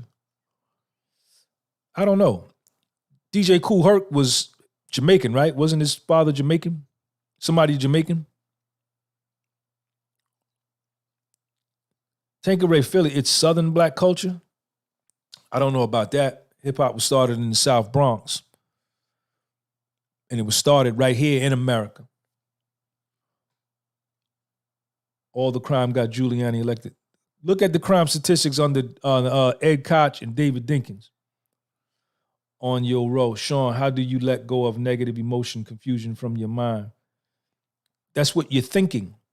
When you're thinking on your road, when you're thinking those thoughts, that's why you feel that way. Chris Jizz, 1896 in 1,896 homicides in New York in 1988. Divided by 365, 1896 divided by 365. That's 5 people a day were getting murdered in New York. In 1989, 1905 divided by 365, 5 people a day. That's not counting North Jersey and Southern Connecticut. This is just New York City. And this is just reported. This ain't the people that just went missing, ain't never been heard from again. It was crazy.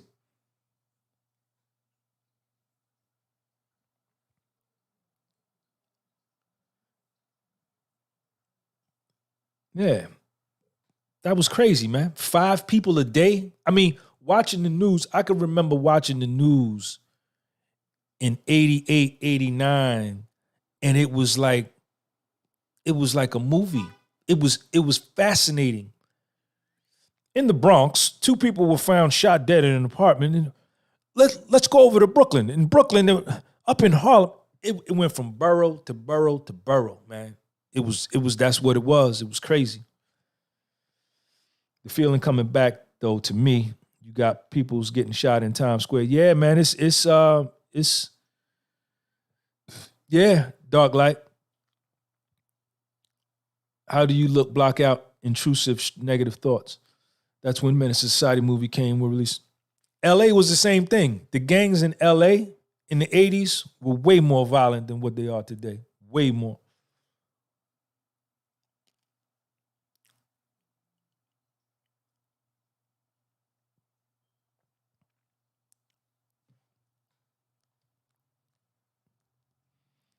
Tanqueray Philly, why do you think other black people, especially Caribbeans, like to take credit for? A lot of the blacks from other parts of the world want to emulate American blacks. The blacks that were brought here from slavery, the descendants of the slaves of America. They had slaves in the Caribbean, in Jamaica, Haiti, Dominican Republic, Cuba. There were slave plantations. There were Africans there in Brazil. There are blacks all over in Africa. There are blacks all in Europe. There's blacks everywhere in the world. But every culture on the planet, all 8 billion people, emulate the Black American, the true Black American that was brought here. We pioneer everything. I've done a video on this. It's just something, I don't know what it was. Maybe it was the slave ships or what we did when we got here, but we are totally different from all other blacks. We got different culture, different food, different talk, different walk, different style. And we have a different soul. Nobody can make soul music like the Black American. Soul music is listened to all over the world. You can't take nobody else's music and listen to it as much as you can listen to. It's just something different. But the Black American is the most popular human being on the planet.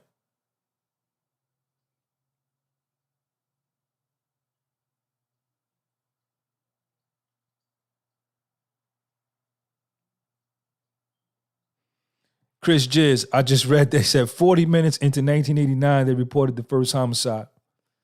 Vincent Vega, I think the crime spike had to do a lot with the crack epidemic. Absolutely. Right. And nobody can do what we do. Physically, the Black American, his genetics is just superior to everybody. His genetics are superior because we were bred during slavery like animals. Yes, indeed. You take the big black buck and you mate him, you buy him to your plantation. You have a whole bunch of women and he mates with all of the super voluptuous big bone women And what you going to produce? You're going to produce a super strong, a super genetic baby. You know, all of the great college football teams are in the South. Alabama, Clemson, LSU, Texas, Oklahoma, Florida, right? Baseball, the home run king, Hank Aaron from Mobile, Alabama, 180 pounds, 6 feet, 180 pounds, used to hit line drives, home run, no batting glove. It's just Muhammad Ali. Muhammad Ali, Louisville, Kentucky, descendant of the slaves. Michael Jackson, Gary, Indiana, descendant of the slaves. You know? Jimmy the Greek said it, Ghetto Mango. Jimmy the Greek said it in the 80s, and they blackballed him from TV. He told them. But nobody want to hear the truth. Everybody, y'all afraid of the truth. That's why you run from your life. That's why you live a fake life.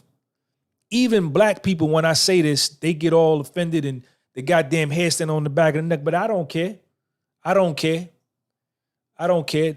This is reality. My religion is reality. I know what I see. I know what I've seen. I've traveled all over this world. Bottom like the black man is the question and the answer. 7 figures, what up? Big Bear Triller. A lot of the Aboriginal natives were jet blacks who came from Africa on their own. Big Bear Triller. Ain't no other black women like Beyonce. James Brown, Aretha Franklin. I mean, it's just crazy. It's just crazy. It's just crazy, man. And we had soul. Like, I saw soul. If you was born in the 90s and after, you only see soul on YouTube. It was, the more I live, I'm grateful that I was able to see the 1970s with my own eyes. I saw when Black America had soul. All you got to do is go look at Soul Train. We had 2 black cartoons, the Jackson 5 cartoon. You had Fat Albert and the Cosby Kids. You had Hong Kong Phooey. His voice was done by Scatman Crothers. You know, niggas really had soul and was proud to be black. Big afros and the way we dressed however, we talked however, we had our own. Now, we just been so assimilated, and this is the whole world. This is the whole world. Even Italians, other cultures that come up in the 70s, everybody was separate.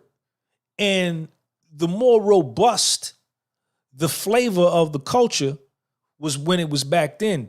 Now everybody follows whatever 50 Cent wear on Instagram. Everybody go buy that. All the white kids go buy it. All the Italians, all the Irish go buy it. All the Czechoslovakians, all the Saudi Arabians go buy it. All the Egyptians go buy it. All the South Africans go buy it. All the Ghanaians go buy it. All the people from Nicaragua go buy it. Argentina. So they all want to look like 50 Cent. Oh, now Kanye West got on something popular. Let's go get his stuff. Back then it wasn't like that. Everything was individuality. That's why the hip hop of the 80s, nothing can compare. Nothing. There is no hip hop in New York no more, because New York done lost its identity. There is no hip hop in New York no more. No, nothing.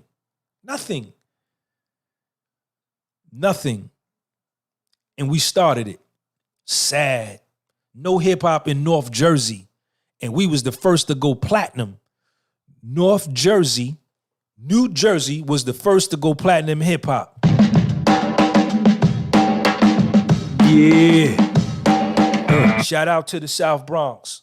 Shout out to Tila Rock, Melly Mel, the Furious Five, Kool Herc, Grandmaster Caz, and the Cold Crush, Love Bug Starsky, even Harlem, Treacherous 3. Shout out to all of them dudes because they paved the way. But when it came down to the Bronx, Brooklyn, Queens, Harlem, Staten Island, and Jersey, we beat all them motherfuckers. Jersey went platinum first, 1979. No video, no radio play. Sugar Hill Gang, Rapper's Delight, 3 million copies, 1979, Jersey. Yeah. Show 'em what's up. Stigmatism, man, what's up? There's no hip hop in New Jersey now because Jersey niggas trying to rap like down south niggas. They trying to talk with down south slang.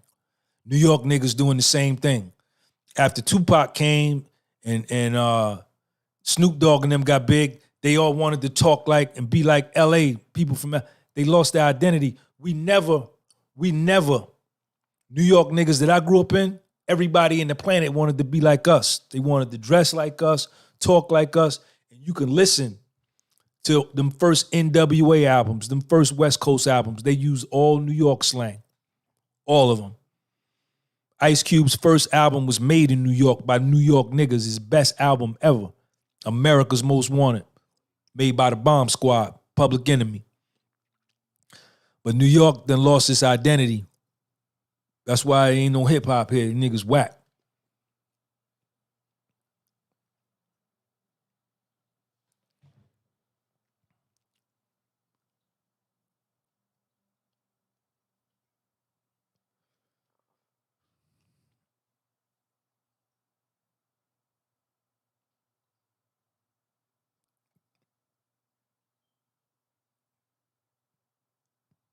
Yeah, there is Ghetto Mango. I grew up in an international church, mainly people from Africa, Nigeria. They don't like Black Americans. No, everybody despises the Black American. The blacks that come here from the Caribbean, they come here with a feeling of condescension toward the Black American, the indigenous black. The blacks that come here from Africa, and let me not broad brush, right? But everyone, and it's because the stigma that's been placed on us, right? And probably because of our underperformance, because we've underperformed. The Black American has severely underperformed. Severely. We should be way further along as a people than where we are. And a lot of this is our own fault. We should be way further along. But other blacks come here and they join with all the other immigrants that come in, because they come here as immigrants and they come here and they have a feeling from the door that they better too. You understand? And I would imagine, I would bet you that a nigga from Africa, from the Caribbean, they be out at night, they get pulled over in their car, they start talking their native language to let the cop know that they not a Black American, that they from an immigrant, so to treat them different. But see, I can't do that. When the cop come roll on with us, you got your license, residence, insurance. Yeah, I got it right here. Here you go. He know right off the rip. I'm from here. You understand? But I wouldn't want to change that no way. I'm happy with who I am. I like my life. I like my life.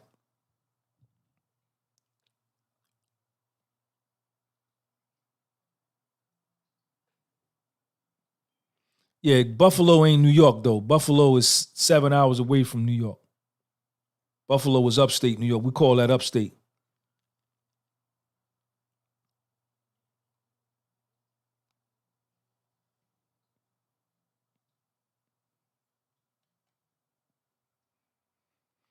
The Ghetto Boys had that New York sound at first.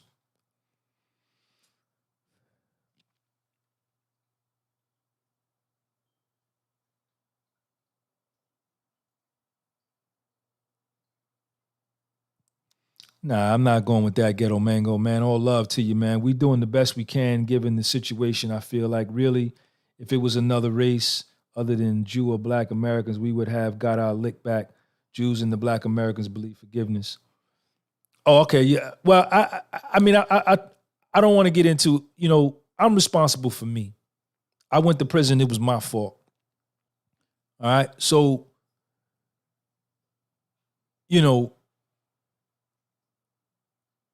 we should be further along than where we at, man. Period. $1.4 trillion gets circulated in the Black American community alone in America, man. That's the size of about the 14th largest country in the world. I think we have a larger GDP than Russia. I think Russia's GDP is probably about 1.5 trillion. In Black America alone, we got a 1.4 or 1.6 trillion GDP. And we exist inside of a $25 trillion GDP. And we got nothing to show for it. We don't even make a goddamn bar of soap for ourselves. That's our fault. We don't make a pair of bra and panties, drawers, socks, nothing, toothpaste. That's our fault. It's my opinion. CTG Herman, no hip hop anywhere. I agree. Dark Light Energy from DC. Shout out to DC.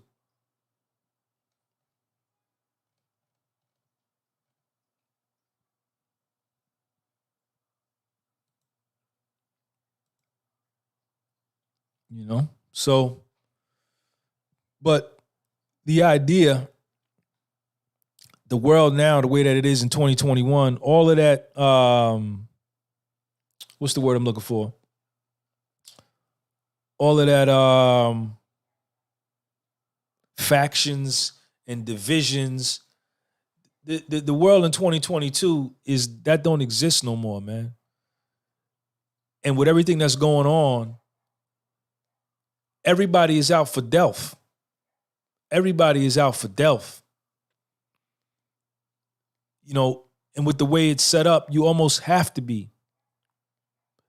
Because this world is so interconnected at this point through technology that, and, you know, there are a lot of people of a lot of different races that have the same values and principles that you do. And then you have people in your family that have night and day positions and opinions about what's going on in the world than you do. You're not kindred spirits with your own flesh and blood. And you're more kindred spirits with somebody 4,000 miles away, 3 time zones different. You guys are on the same page. You agree exactly the same along the majority of the positions that in which the way we view the world. So it's a different world now. You know, I don't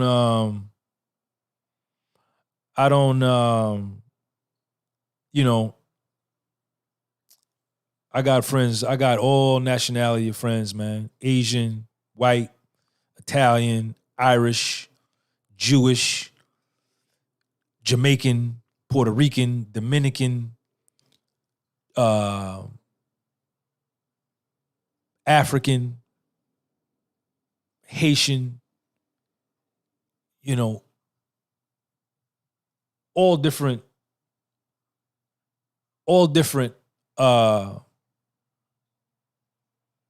nationalities, man. You know, I love them and they love me. They've shown me. And I've shown them. And then I got some Black Americans that I can't stand. That if they was getting ready to get hit by a bus, I wouldn't even say.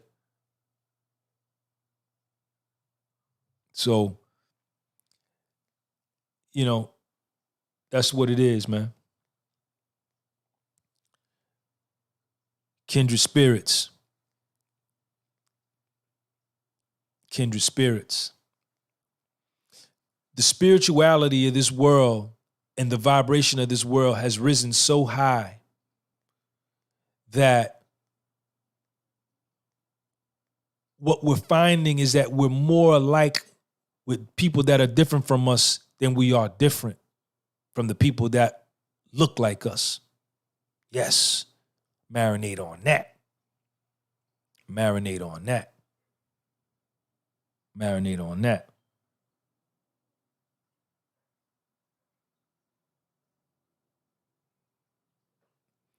I bet you nobody thought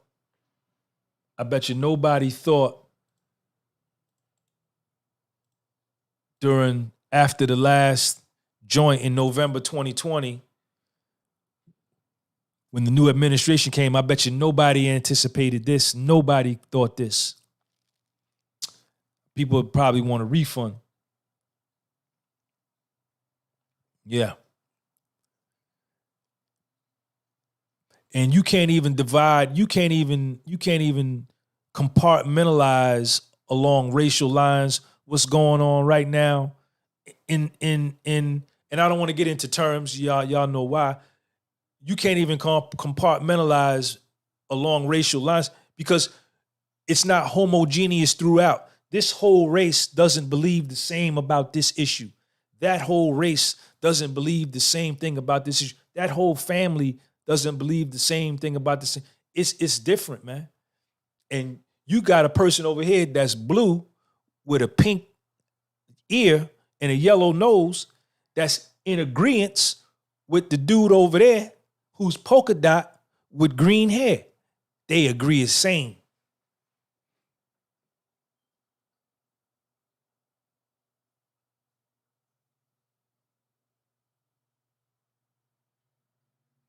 Kevin Taylor, I spent 20 years in the military and lived all over the world. You have to be a complete fool to only have friends of one race. Big Bear Triller, not all immigrants are on BS. Some of them want to come for a better life. Sean, would you rather move to Florida or Texas? Either one would be good. Florida's probably, they both hot, man. It's super hot down there, man. Super hot down there. Shout out to everybody, man. Shout out to my man Big Bear Triller, man. Follow my man Big Bear Triller on Instagram.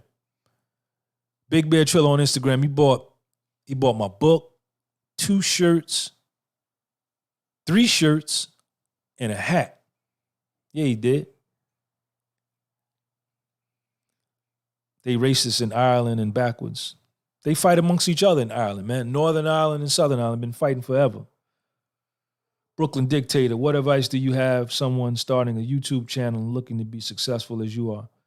Post every day. Post every day and don't look at the views and don't look at the subscribers.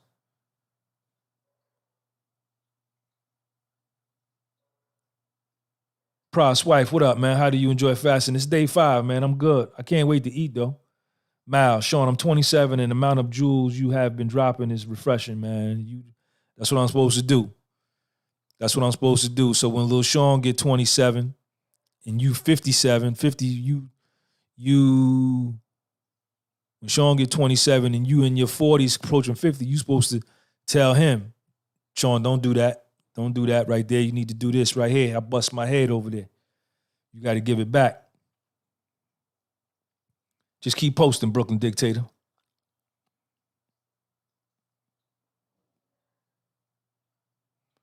Ireland got racist recently. My mom Irish, and not to bring it back to the Nigerians, but they had a lot of immigrants move to Ireland and cause friction. Anybody moving anywhere, man. If you in a neighborhood and it's all black Americans, and then some blacks from Haiti move in, or some blacks from Brazil move in, or some blacks from Cuba move in, or from Cameroon, they're different. We're black, but they're different. It's going to cause some friction. You're different than me. Yeah, we're the same color, but we're different. I don't eat that kind of food. I don't listen to that kind of music. Y'all got to get out of that shit just because a motherfucker the same color as you that y'all the same, man. That's dumb. That's far from the truth. Far from what's real, man. My religion is reality. I can't listen to goddamn Caribbean calypso music all day. That just ain't my music. That's not my culture. I can't eat red snapper fish with the eye in it looking out at me, man. I need some collard greens with some smoked neck bones in there, some goddamn fat back, you understand? Some grits, eggs, and bacon, patty sausage, pork, bacon. Yeah, we got different cultures. They eat fried bananas in the Dominican Republic, in Africa, the platanos, the plantains. I don't eat that. I'll eat it, but I won't go buy it and cook it. We different, man. I got to stop with that stupid shit, man. Get out of the box. Your brain, you got handcuffs on your brain, man. You got handcuffs on your brain, man. That's why you stuck like Chuck.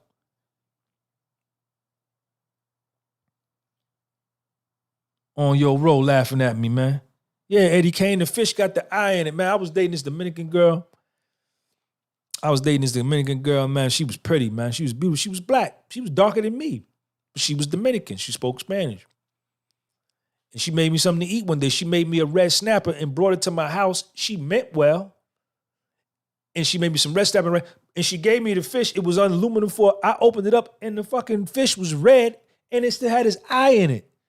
And I'm looking at her like, what the fuck am I supposed to do with this? I can't eat this goddamn fish. This fish looking at me. I'm looking at the fish.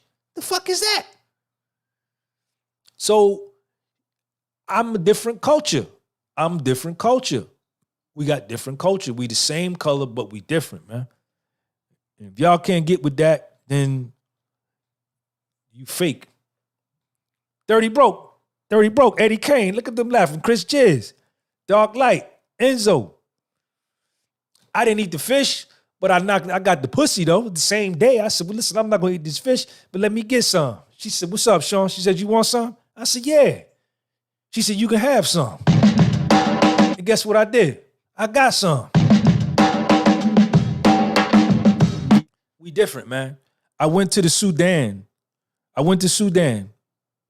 and I stayed in the village with the Sudanese Nubians at where was I? I stayed with Motet and his family. We were in Nubia. And they eat different foods, man. They eat sheep. They eat goat, right? They eat different food. They got different vegetables. They black, we black, but that ain't my culture. They listen to different music. I can't listen to that. You understand? I need some goddamn Bobby Womack. You understand? I need some Run DMC. Right? That's what I need. They listen to that. We black, but we different. Same thing in Europe.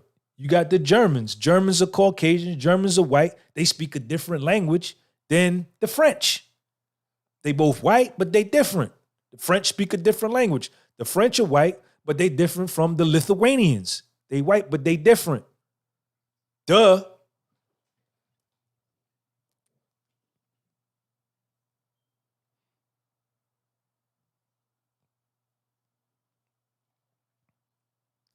No.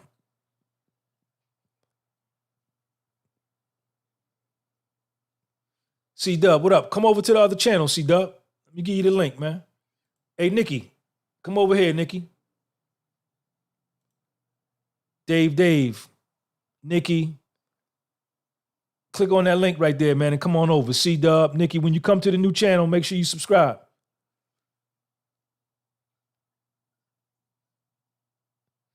Sudanese people, Nikki, are a bunch of different colors, man. Click on that link, Nikki. Click on that link, C-Dub. Come over. Wipe your feet when you come in and hit the like button when you come in. What do you think about the Gabby Petrino's case? I don't think anything about it, man. That ain't got nothing to do with me. I can't get involved in that. I got the podcast with Soul to run. I got to pick Little Sean up from school. I got to make Little Sean breakfast. I got to take Little Sean to baseball practice. I got to post something on Patreon. I got to post the calisthenics video on my other page. I got to work out. I got to goddamn send out shirts, hats. I don't got no time to be thinking about what they doing over there. I call me selfish or whatever it is. I got to stay on my thing. Nikki Smith is in the building. C-Dub is over. Thank you, C-Dub. Nikki, did you subscribe when you came in? Mr. Indeed Black, peace to the 7. War Hall, what up? We different, man. We different. The way I talk, my Black American vernacular, my Black American accent, and we can even get more granular. We could even get more granular and say that blacks from the South are different from Black Americans from the South are different from Black Americans from the Midwest. The Black Americans from the Midwest are different from the Black Americans from the Northeast. The Black Americans from the Northeast are different from the Black Americans from the Southwest. It's different cultures, and it is okay. We don't got to be the same. Y'all trying to pick teams, man. This ain't, you know what I'm saying? We different. When I went to Africa, every time I went to Africa, soon as I stepped foot in Africa, thank you, Nikki. Them Africans saw me, they knew, they say, Amrik, you from Amrik, America. That's all they could say was Amrik. Amrik. They knew from the rip that I was from America. Right from the rip. Just by what I had on, how I dressed, whatever, my look. And then when I go to different parts of the United States, and I start talking and they hear my accent, they know right off the rip. They say, yo, you from New York? Be like, nah. They be like, where you from? Say, I'm from Jersey. You know what they say? Same thing. Yeah. They know right off the rip just how I talk, my accent. We different. And it's okay. It's okay to be different. Celebrate your differences. Love yourself. Stop hating people you don't know just because they a different color than you or they different. If they don't goddamn show you no disrespect, you got no business clogging up your fuel injector in your engine with hate with somebody that you don't know, that you never met and spoke to. You's a stupid motherfucker if you do that. Yeah. Sean, what's up? Stigmatism, man, what's up? You don't know who could help you. You don't know who could help you. You don't know who could help you, man. You don't know who gonna help you. Trust me, man. I've had it done on my platform. Some people have helped me from different races, man, with money, big money. Y'all got to stop that, man. Everybody buy my shirts. Everybody subscribes to my YouTube channel. Everybody subscribes to my Instagram. Everybody buys my books. Everybody watches my videos from all over the world. Because you know why? Because I come from my heart with what I say. And what comes from the heart reaches the heart. Period. I'm in Virginia. The people from New York used to say, you sound like a white girl from Jersey. Mr. Indeed Black, I'm from Patterson, live in Orlando now. 727-407 area code. What's up, Mr. Indeed Black? Hey, Sean G, what were some challenges you had to face from becoming a teenager to a man in this world? Many, Enzo. I can't get into it now because I got to get out of here. I got to go pick up Lil Sean from school. He got baseball practice. But, you know, I was an only child. I was raised by a single mother who worked she was a registered nurse. She worked 7 to 3 at the nursing home in Clifton. And then Daughters of Miriam on Hazel Street, Paulison Avenue. And then she would leave there and go to work 3 to 11 at St. Joe's or Barnett in Patterson or St. Joe's in Patterson or Beth Israel in Passaic or St. Mary's in Passaic or Passaic General.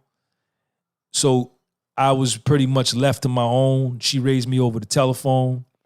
And this is how I came through my teen years. You understand? I started getting high as a child at the age of 12. Throughout the whole 1980s, I was high. I got clean in 1990. So that's my story. That's my story. So, but I survived it. I'm here. I'm fucking amazing. I'm dope. I'm all that. I look good. I feel good. It's me and Lil Sean against 8 billion of y'all, and y'all can't beat us. Not even on your best day. So I don't look at my childhood, my color, my history, and say like, oh, I'm goddamn disadvantaged and none of. Nah, it's because of that why I'm better than you. It's because I lost $1 million and came back. That's why I'm better than you. Because you ain't even make your first yet. When you make your first, impress me. Make one first, lose it, and then get it back. Then I'll be impressed. I had that. So, you know, you got weak people in every race. You got strong people in every race. 7 billion people. You know, a lot of weak people of a particular race will try to ride the strength of the stronger ones in their race. You understand? Like you got a lot of dudes, right? In North Jersey, this is Italian. This is where they filmed The Sopranos, right? So there's a lot of Italians here in North Jersey. The mafia thing is real. The Sopranos was a fictional story on HBO, but the mob in New Jersey is real. I grew up with them. I saw them, all right? So, but you got some Italian kids that don't know nothing about that life that'll try to make themselves garner the respect of someone else in their race that's really doing it. They'll try to ride the coattail of that, And the same thing with niggas. Every race does that. You got some Chinese people that try to ride the coattails of some stronger Chinese, but they really weak. You understand? So, you got to be able to decipher. Right. Louisiana blacks, MD Sniper, Louisiana is like you go to a different country. Louisiana, when I went to Louisiana, New Orleans, it was like I went outside of the United States, man. They talk different. They eat different food. All of that. They just different. It's okay. You understand? It's okay to celebrate our differences.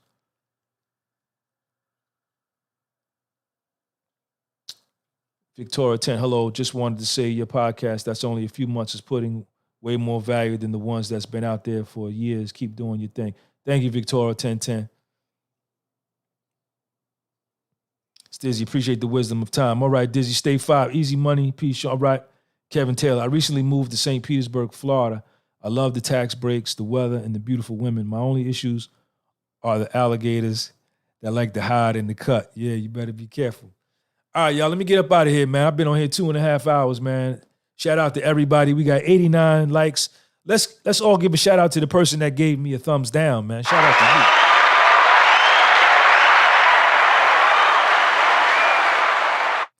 I will see y'all tomorrow, 12 noon, same time. We'll be here, 12 noon tomorrow. The podcast was sold.